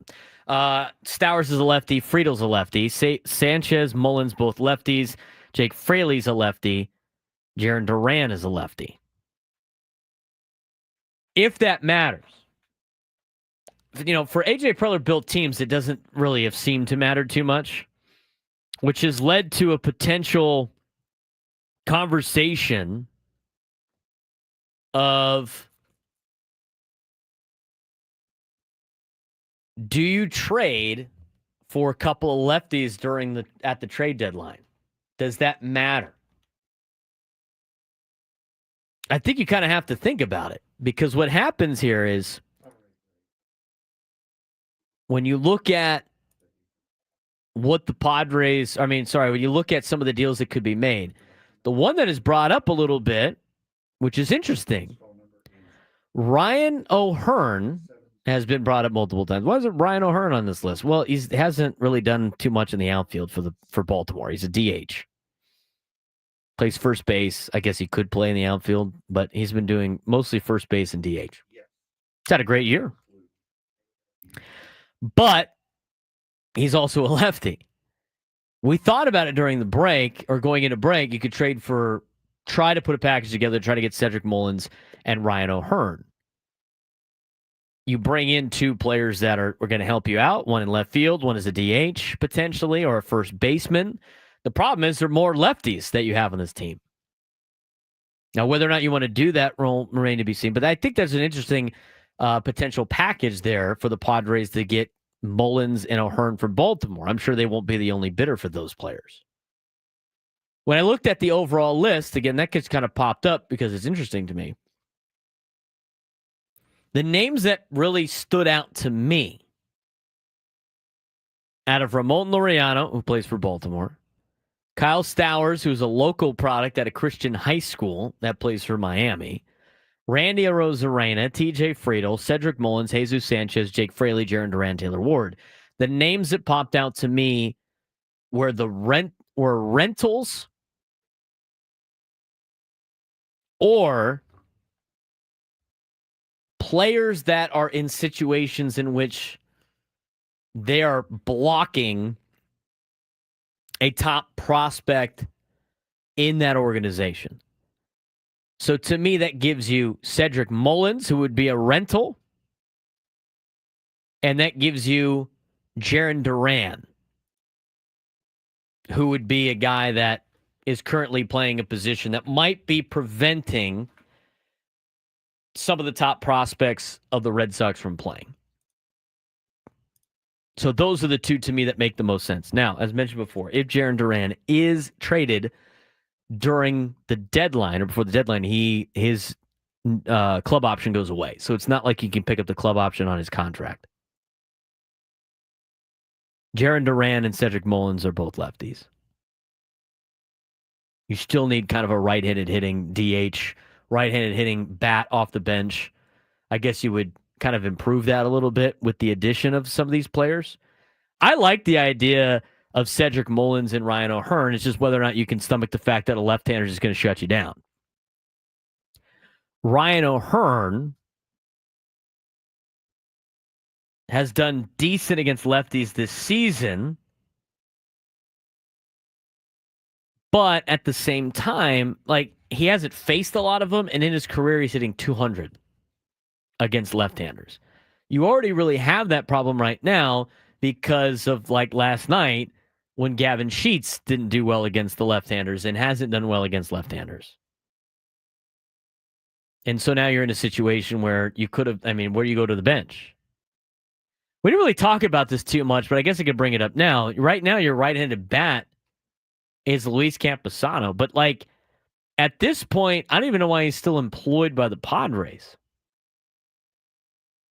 Luis Campusano has not appeared in a game in June. It's June 10th. Now they've had 9 games or 9 days or whatever it is.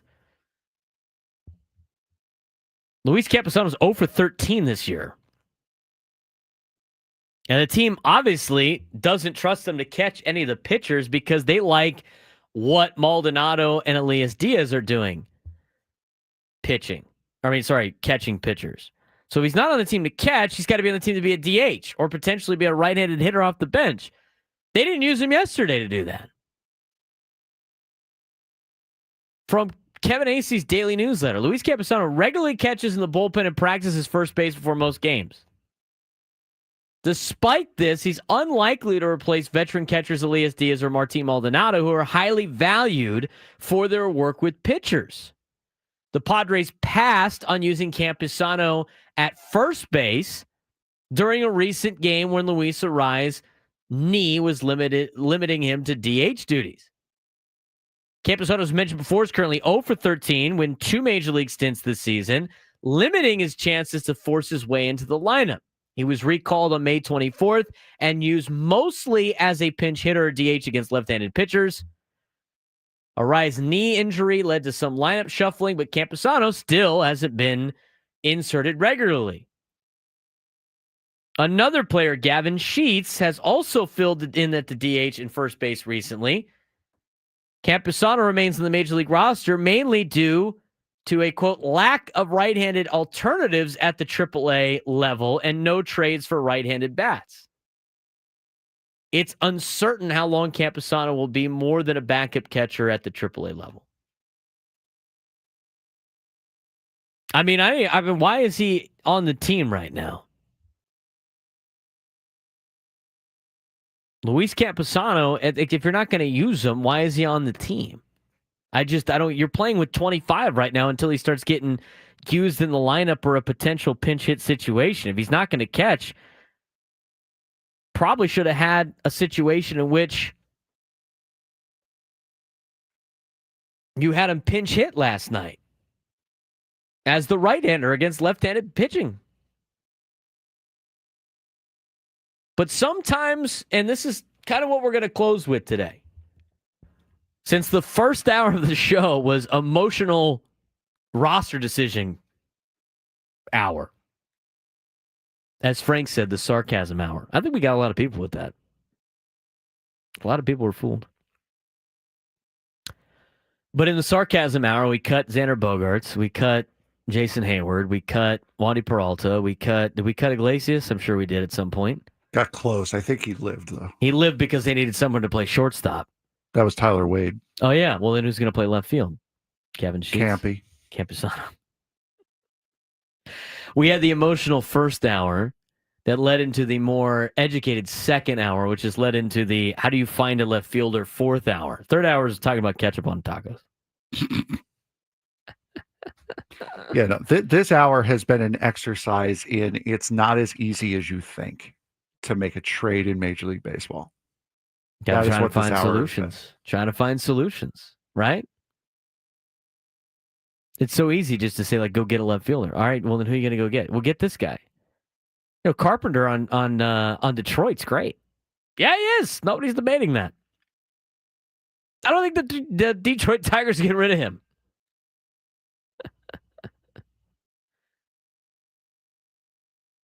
Austin Hedges in the chat, man, has just been funny. We're fooled by your arrogance. Great show, though. Oh, thanks. Appreciate it. So anyway, to go back to this, you have to be able to, it's sometimes when you look at your options currently playing, they're playing because your other options are not better. Which if you want to say that's if that falls upon the organization, if that falls upon AJ Preller, I mean, you can say what you want about it, but that's the reality of the situation. And like we talked about yesterday, don't be the person that just bitches, moans, and complains and tells everything about the failures that we all see. Think about some of the options that could potentially fix this problem. If they had better options in the organization, they'd probably be using them. A lot of people are like, give Trenton Brooks a shot. Maybe they will. But he's got to do certain things in AAA for the Padres give him that opportunity. For Frank Marchese, I'm Braden Surprenant. Thanks again for tuning in. We'll be live at the Loft tomorrow for the Braden Surprenant Show. See y'all then.